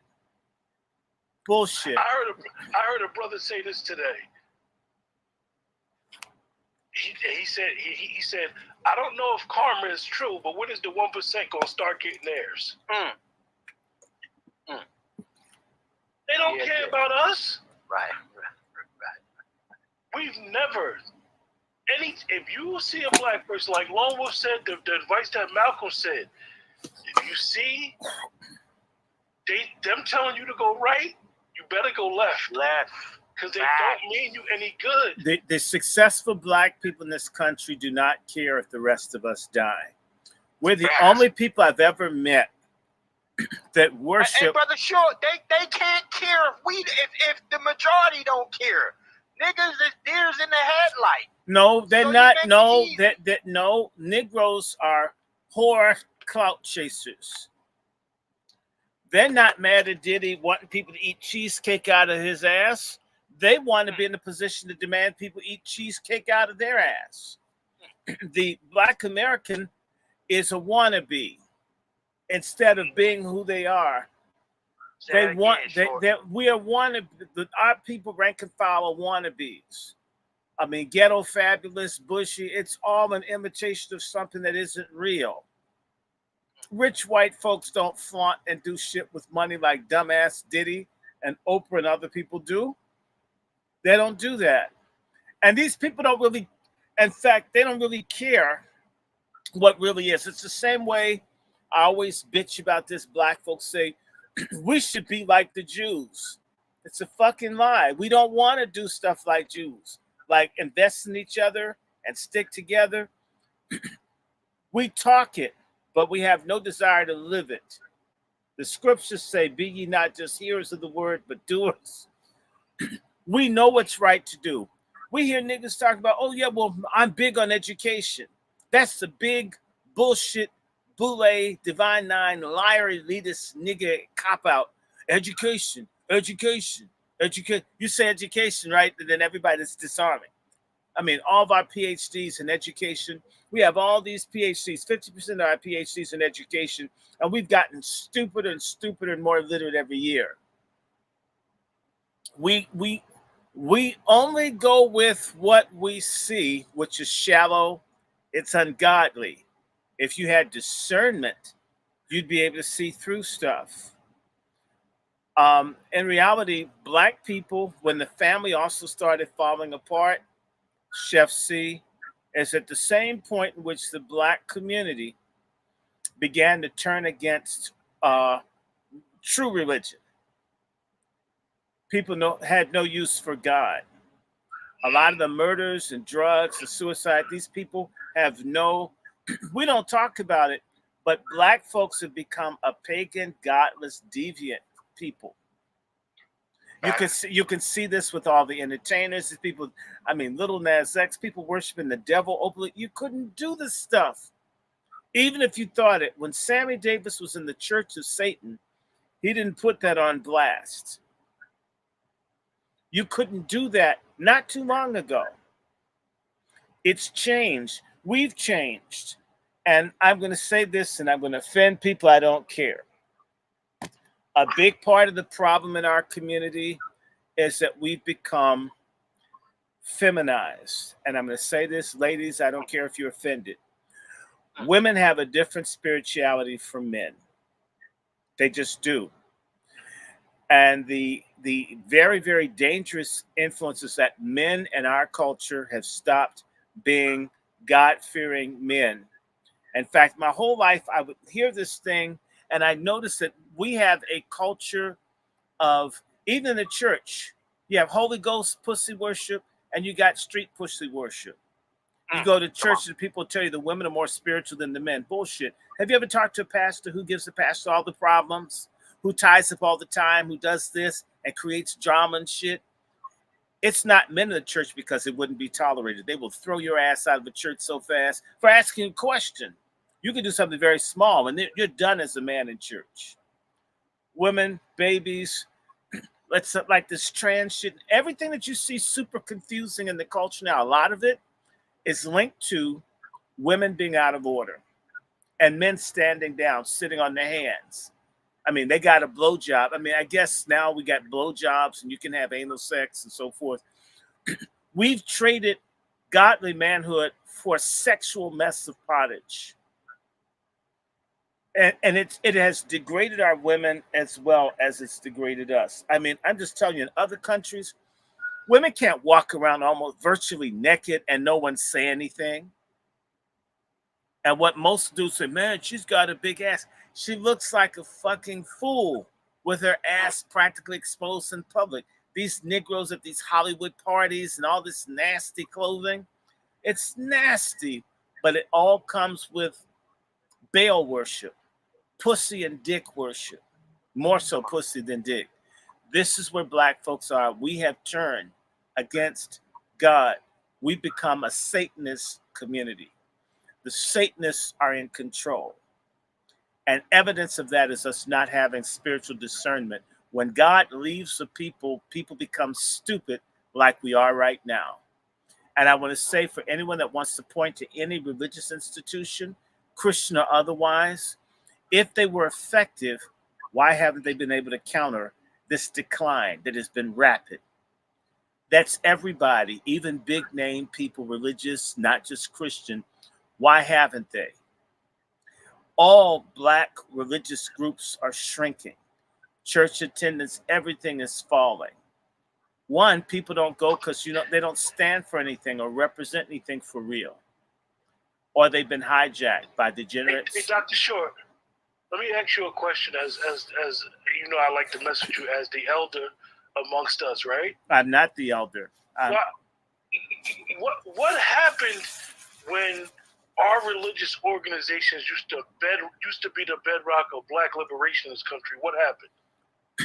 Most black organizations that are religious have never been the bedrock of black liberation. That's a mistake.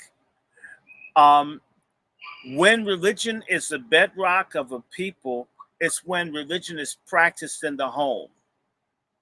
If it's performed in a structure that many people misnomer as a church, that's performative. Where you see the black churches empty today, white churches were like this in the 60s and early 70s. When white churches, basically people were going to church for years performing. When religion is real, it's when it is lived in your household, how you treat one another. You don't have the same rates of divorce or illegitimacy or suicide or mental illness. That's evidence that people are being kept by their relationship with that source of power that only comes from God. Black people, okay, the black church, in particular black ministers, let's go all the way back. The AME Church, the oldest established black church, has had an ambivalent relationship with black freedom. They had to be for it at one point, not because they're hard to. In fact, that's at the core of the problem with black Americans. They look at how when black people used to be forced to be together, white people made us be together. Black people did not have the desire to be together, not everybody. And we don't love one another. We don't love God. We don't want unity. We basically want to blend in with white people. And that's what this segregation and this other stuff has allowed us to basically take all the values and degeneracy of white people and wear it like it's, the emperor's new clothes. The church has not and never will, because it's a business, or I should say the architecture that is religious. These institutions are about making money and paying pulpit pimps. It is not about the salvation of the people. There is no black major denomination in this country that was established with the spiritual nurture and the liberation of black people in mind. Like I said, the AME Church was created because they were driven out of a white church. The white people spitting on them, kicking them in church, only when they couldn't take being abused. Okay, you won't take us. We'll set up a church. We'll still be connected to you, but we'll meet somewhere else. It didn't say, hey, wait a minute. Fuck this. If God tells me I've got to be with people who spit and kick on me and beat me in church, I need to break off and be separate on my own. It what happened with the AME Church and the AMEZ Church, the African Methodist Episcopal Zion Church, was the same. Blacks who were abused so heavily until they quit going to church with whites, they set up a companion church that would still be connected, sucking the tit of a white church, because legitimacy comes from white people, not from us. There's nobody above me but God. But that isn't the logic of self-hating Black Americans. So they wanted to still be up under the white people that hated them. And somehow they get hazed. Like, that's probably why the fraternities and sororities are so popular. A lot of our people are masochistic. They think we're supposed to get shitted on. And maybe you'll love me if you keep pissing on me, right? What happens is when the white churches said, oh my God, our niggas went out and built a church. Well, they're under our authority.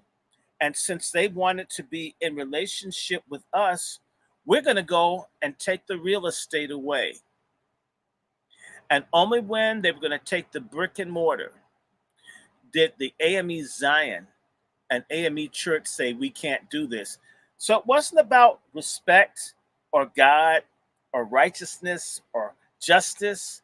It was about property and money for the few, not for all the people. Because if they were really thinking about all the people that were coming to them, they wouldn't have needed the white folks to try to take their building for them to want to break off so they could control it.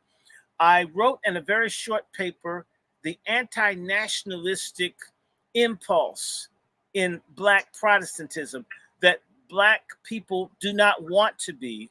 The people who are in charge have historically been against us being free, against us being a people with self-respect, integrity, and dignity. They don't want it. You see this in the Boule.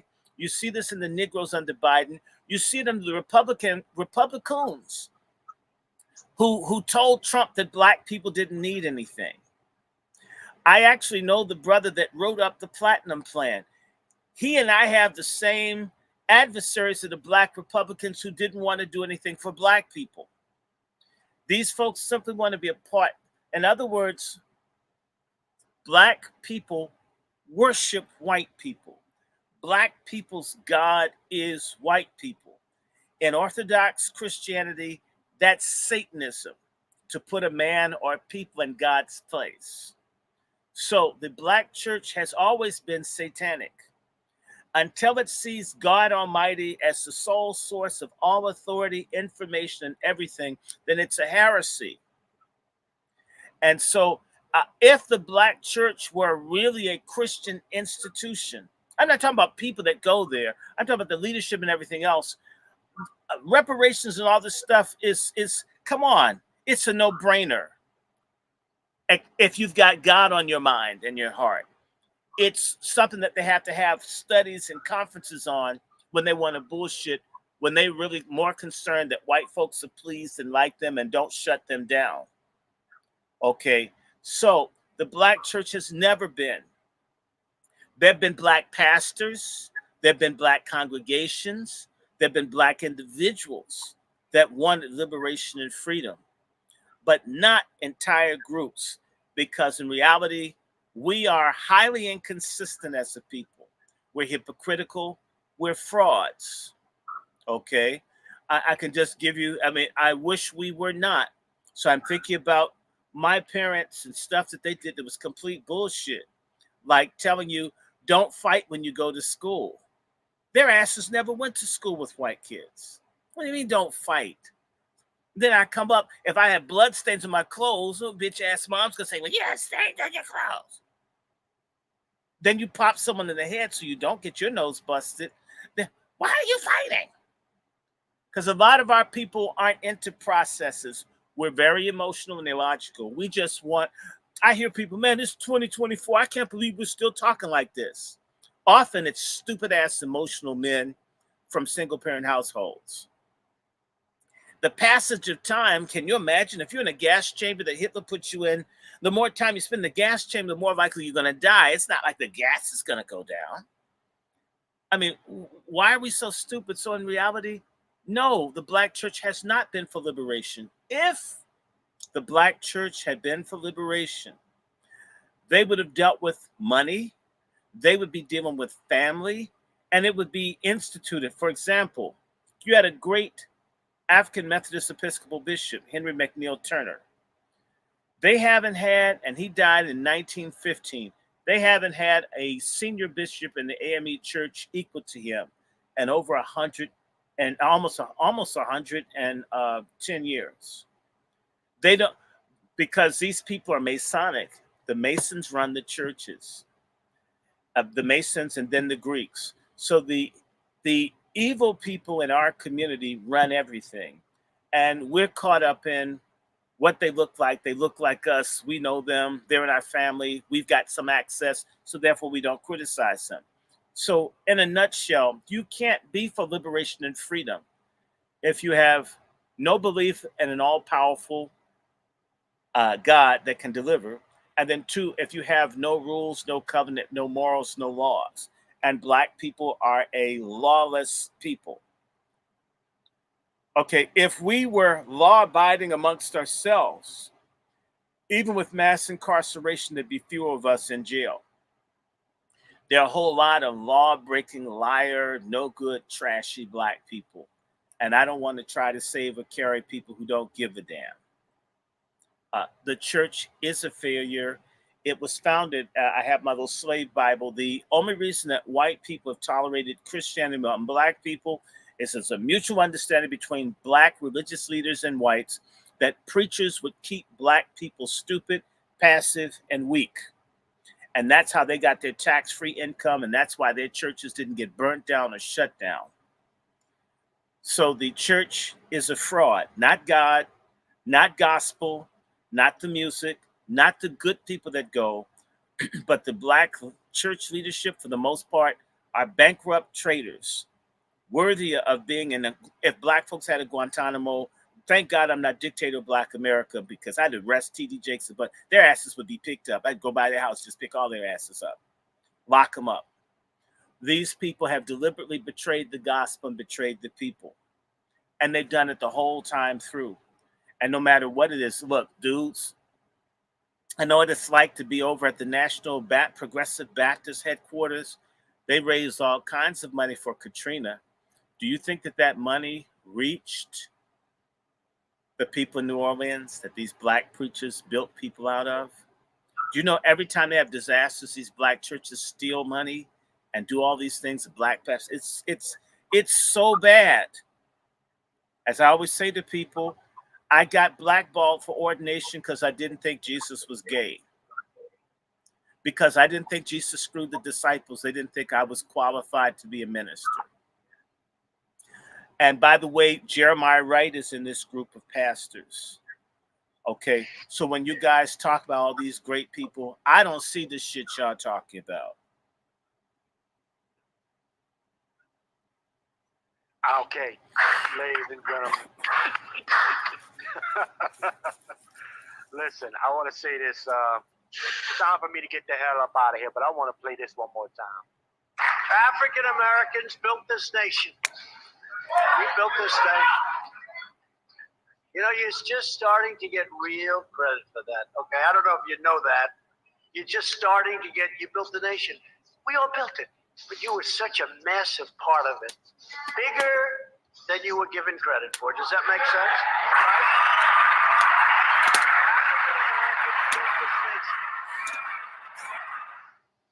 Yes, indeed. Yes, indeed. You know what? Listen.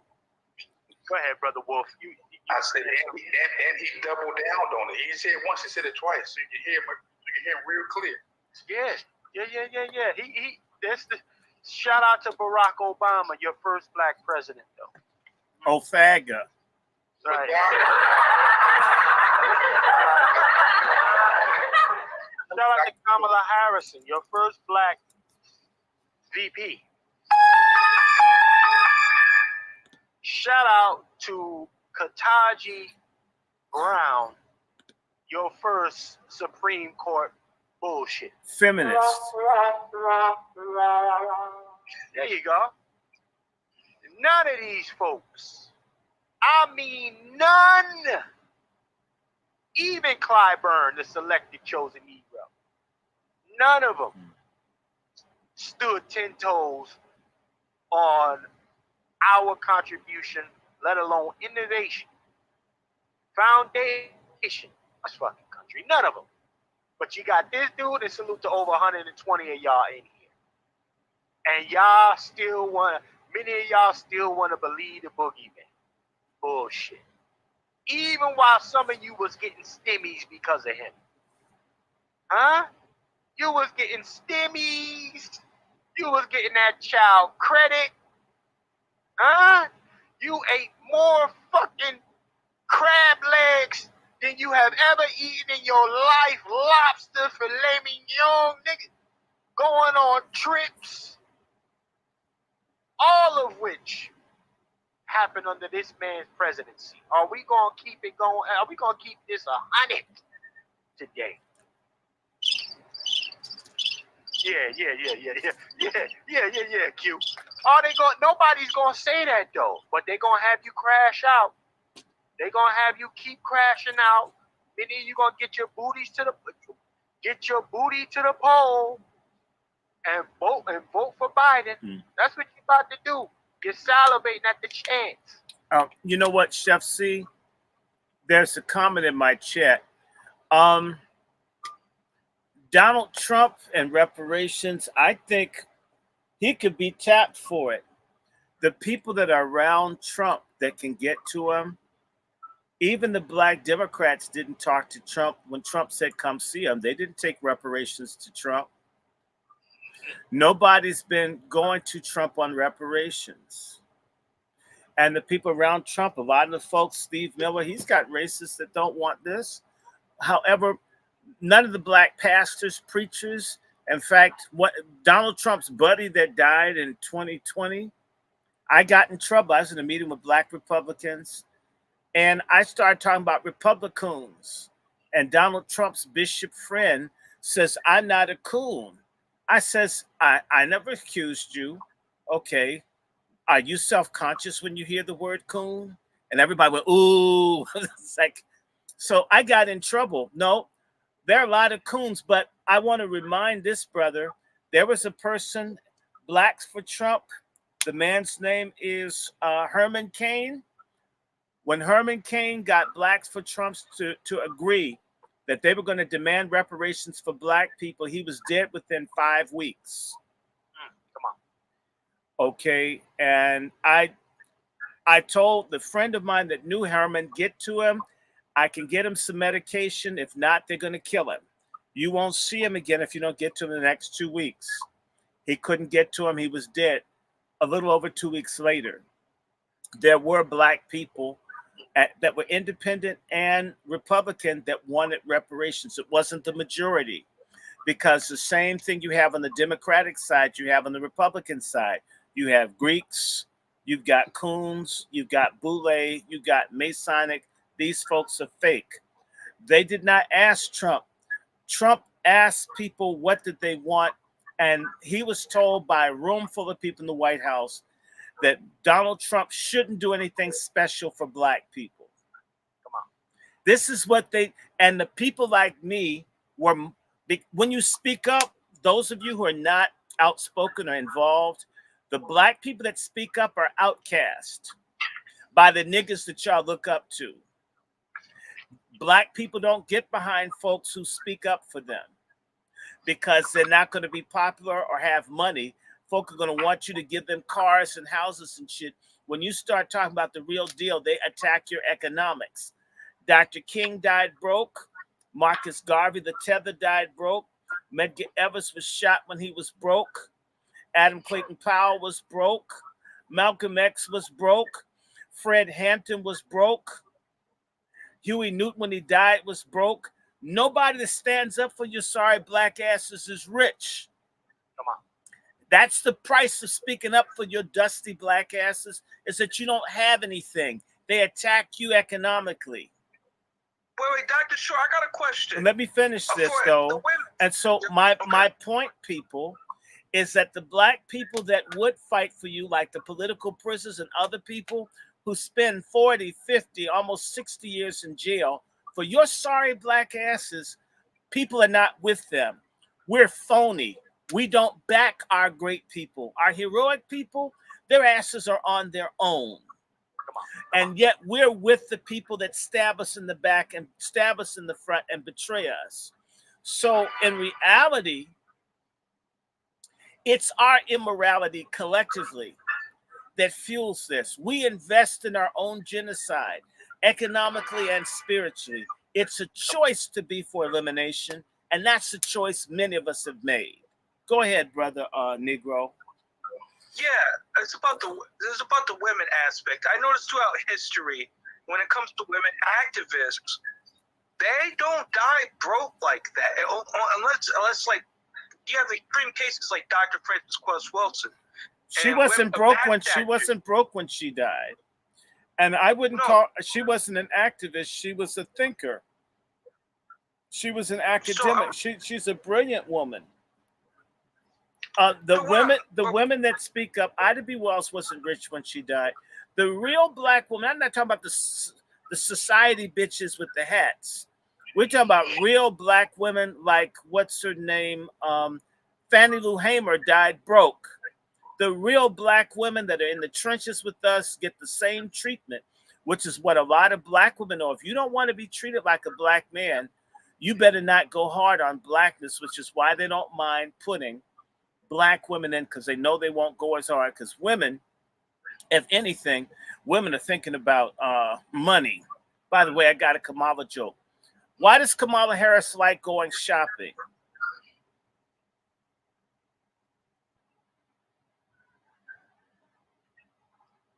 Why? Because there are lots of bags. Listen, gentlemen.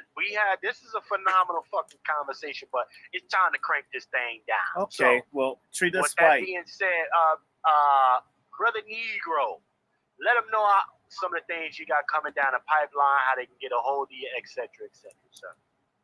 Yeah, we have Sovereignty Day that's going to be coming up on Juneteenth Day. For those that are interested, please reach out and click on the links that are on our X channel or on our X what do you call it, account. That's the Negro Black Knights Heritage Club. I'm gonna be also participating in Pat Talk or the Pat Summit.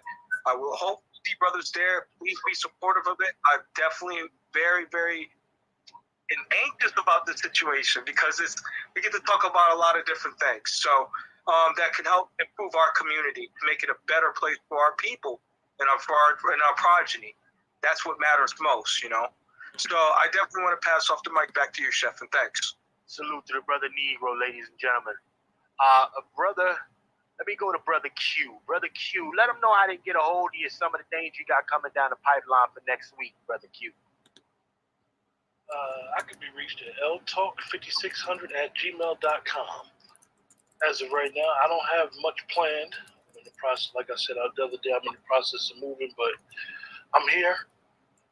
My ear is to the street as always, and we'll see you next time we decide to broadcast. Next time we decide to do something, just know that the Rally for Reparations Conference is coming up June 15th. I know that, unfortunately, because of some service things, I'm not going to make it, and it's a lot of Juneteenth events going on.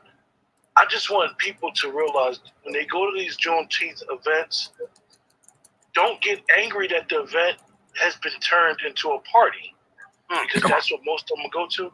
Go there and educate people on the significance of why Juneteenth is now a national holiday. We got to stop being angry about shit, but go there and try to change it. Or set up our own damn events. Stop thinking people are going to do for you. Who's going to wipe your ass? The people who actually pay for their asses to be wiped in assisted living have bed sores. Wake up, damn it. Also, if you see them using Pan-African colors and stuff, please send them our way. We're very interested in pushing a class action lawsuit against those. It's very important that A lot of times we think people know, they don't know. Got to educate people. Black folks don't read, they don't think, and they don't like to be informed. They know everything, and if you knew everything, why don't you know the way to freedom and power? Well, salute. Long Brother live Q. Donald Trump. Long Now, live hold on, our let- soul brother. You Long got live your- Donald you Trump. You got your last I know Donald Trump got the soul food. Really?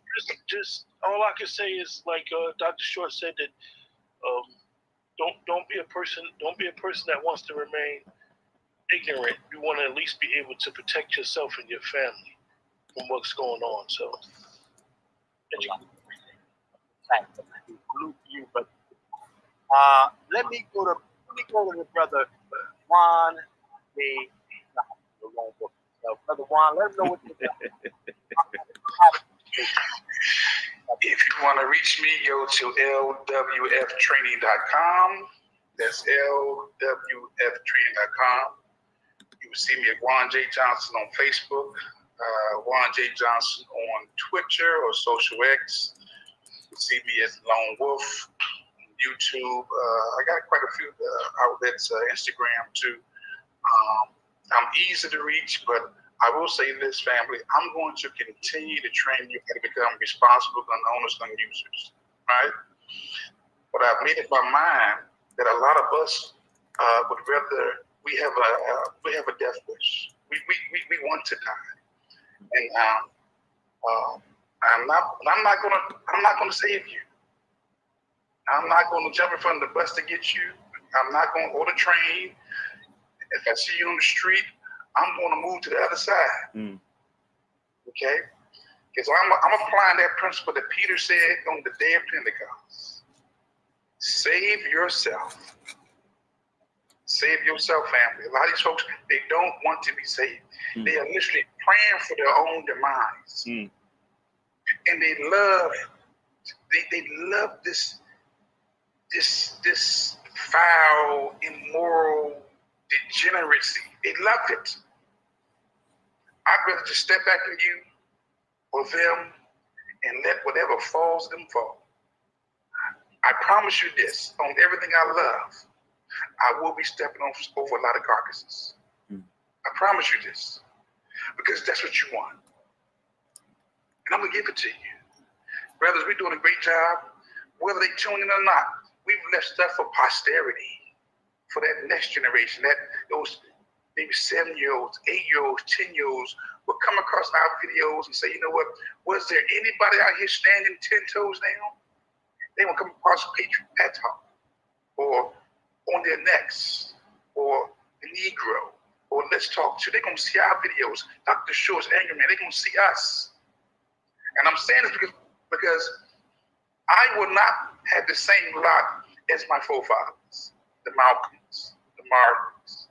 I'm not going out like that. I made a conscious decision growing up. I'm going to get some billions. Okay? I'm going to get some billions. Okay? Working on that right now. But again, bless you. God keep you all. I wish you nothing but health, happiness. I want you to have the love you want. I wish you success. I wish you prosperity. I wish for you all the resources you need for your next assignment.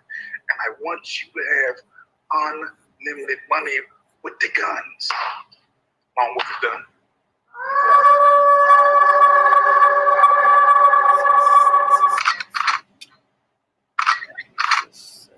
Most definitely. Brother Dr. Short, sir, you got the floor. Let them know what we got shaking, what's coming down the pipeline, etc., sir. I want everybody to know, especially if you follow me on YouTube, we are having I'm helping to host a conversation with a presidential candidate, Randall Terry, on Thursday. At Thursday, 8 p.m. Eastern Standard Time. We will have a Zoom call with Randall Terry where we need to let Mr. Terry know, who's looking for votes, what we demand of anyone that wants our support, even if, and to me, it's not about endorsing anyone. I believe that other people who are connected will be hearing your questions about reparations and anti-black crime bill, about illegals. We need to get the word reparations in everybody's damn mouth. This man is on the right, and that's okay. I work on the right, other people work on the left, but ultimately we're working for our people. I'm going to send that out. In fact, it's on my YouTube feed and it's on my Instagram. I'll start posting around. But Thursday, Eastern Standard Time, we're going to have a Q&A with Randall Terry, the presidential candidate for the Constitution Party. And it's a conversation for just we Black Americans. No one else should be there. We need to educate this devil, not devil. We need to educate this man like we ain't ever educated anyone, because it's going to be followed by the other political people because they're very concerned about what we're going to do in November. And we need to put the word reparation, everything in Mr. Cherry's mouth. That is Thursday, June 6th, 8 p.m. Eastern Standard Time until about 11, 12 midnight. Maybe we'll get 4 hours to ask questions, to have a conversation. But in particular, we got to push our issues. This is what Jews do. Jews talk to all the parties. They all want the same thing. I'd love your participation. If you have any questions, you can call me. Or not call me, but email me at wrandyshort@gmail.com, wrandyshort@gmail.com, wrandyshort@gmail.com. And I can forward you the Zoom link if you didn't see it anywhere else. We're going to be putting this up. I'm going to be putting that on the wonderful card that Chef C put together. I want to remind everybody on June 15th, we're going to have a reparations rally here in Washington, D.C. Brother Tariq Nasheed and many other people will be here. I absolutely want you guys to come. I'll be one of the speakers. I hope this time I get to say what's actually on my mind. Hint, hint, hint. It's going to be June 15th here in Washington, D.C. Be there. Last but not least, we want to have in our kickoff Black Patriarch Summit on August 24th, 2024. We need money. We anticipate we need to raise at least $1,500. Actually, we want to raise $2,000 by the last week of July.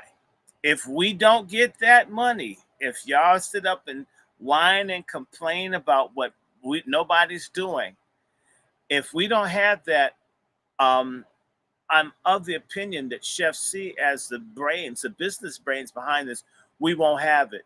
So we will have this summit, but we need to secure a deposit, we need to secure security, and we need to pay for that in advance. We have gotten a few hundred. Thank you, everyone that has given. We need at least another $2,000 to go forward. And people can give it in small amounts. And Chef C pretty soon will have the fiducial means for me to just pour money. We have a GoFundMe. All you need to do is look up Patriarch Summit. I've sent that all around. I've sent it everywhere. I'll keep sending it. And pretty soon I'll start using it in our lives. We need that. We want to do that. I want to let you know that that's working. There are people all over the country that want to be involved, both virtually and physically, and we like your involvement.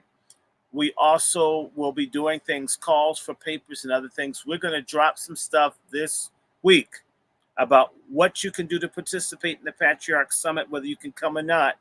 If you can't come, can't make it, it would cost a whole lot to travel. Why not drop it on us for us to facilitate it, and it will be recorded. Last but not least, so that's a GoFundMe. Please send it, or as well, if you Cash App, $ Dr. Randy Short, $ Dr. Randy Short, $ Dr. Randy Short, $ Dr. Randy Short, $ Dr. Randy Short. If you do Zelle or PayPal, wrandyshort@gmail.com, wrandyshort@gmail.com, wrandyshort@gmail.com is the Zelle and PayPal. And I hope before this week concludes that we will have a post office box for all the very snail mail oriented people where you can send a contribution. I will have very clear instructions on where to send it and how the check has to be, or money order has to be made out for those people who like to contribute in that way. I want to thank everybody that's given thus far, and I'm looking forward. I will only mention that we have a cutoff date to let people know it's urgency. People are talking about what people don't do. A lot of it has to do with the fact that people who do stand up don't have the backing of their people. Last but not least, I'm looking for sisters, warrior sisters. We are beginning to preliminarily gather women that want to be a part of the auxiliary to the Black Patriarch movement. This will be a consultative and cooperative body that we work with, because we won't get out of this unless we brother and sister, mom and pop our way out of it. We are something as a collective. We're weak as individuals.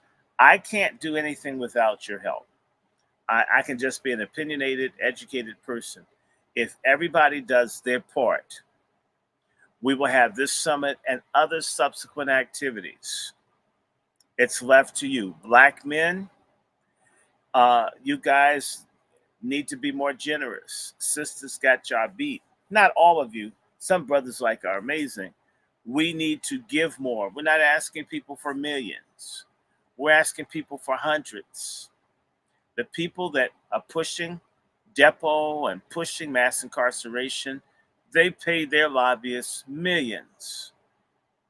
In order to organize to fight, it's going to cost. It won't come free. The abolitionist movement was a for-profit business. They didn't have nonprofits then. We must have operating capital. You can too give something. $2 right now, we've got 50 people watching. If each of those persons gave 10, yeah, I got exactly 50. Exactly 50. If each of them gave 10, it'd be 500. Add 113 to that, brother. Okay, Short. so yeah, if each gave 20, it'd be 1,000. Got it. If they gave more than that, if they gave 30, wow, we would be in that. And we want flyers, product. We want this to be world class. If you know speakers, if you know thinkers, if you know writers, we're thinking about everything from having a patriarch journal, a patriarch website.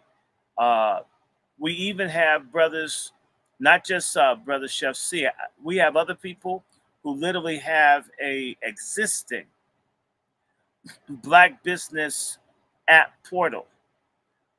We want this to be more than a gripe session. We want people networking. We want people talking. We want connections, people doing business with each other. Last but not least, we want your prayers. This week, a leader of Black farmers is coming to town. I think he got here today. We're hoping for a strategic partnership to look at what we can do to see if there's a way to structure a relationship around food, around opportunity, around Black culture, around Black business.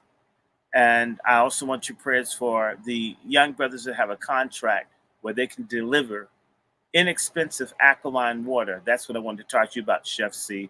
There's Black folks who have aquifers in 2 states. I've got relations with both. Our water supply isn't safe. We as patriarchs have to start showing that we can solve problems. So I hope you're all in.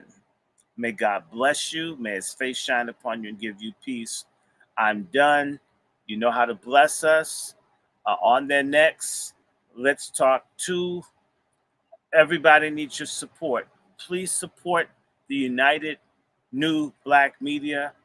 And if that film comes out to where you are, a microphone check, I got a few cameos in it. I hope you enjoy it. Good night.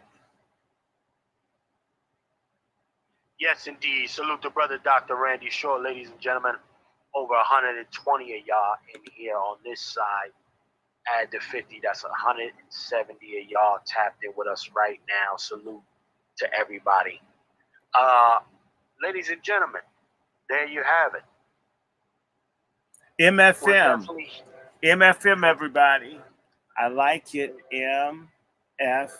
I will say this, ladies and gentlemen.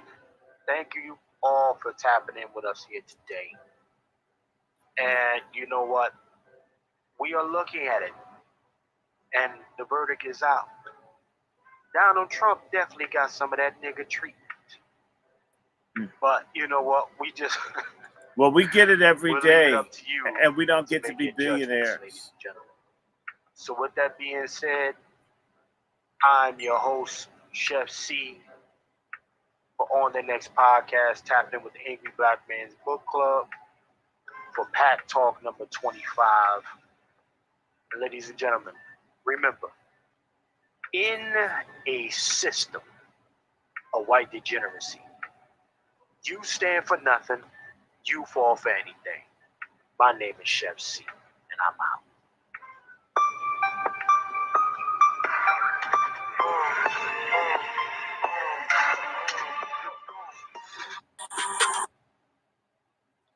That's not a gang. Well, it is a gang sign.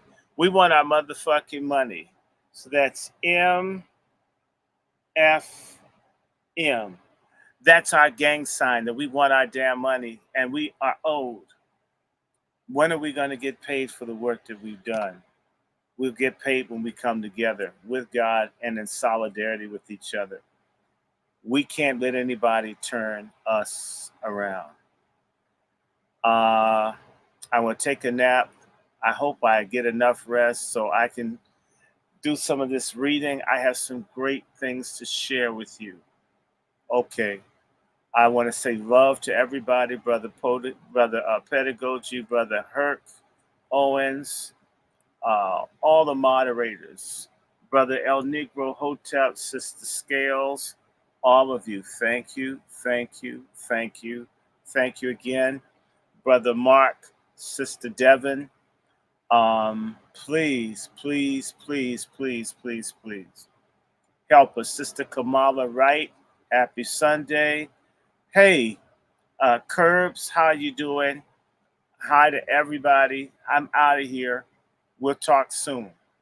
Again, I'll be putting out information for that Zoom call. That'll come out tonight. I'll make certain. You guys take care.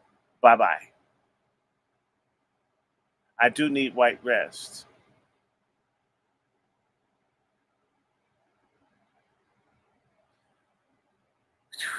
All right, we're signing out.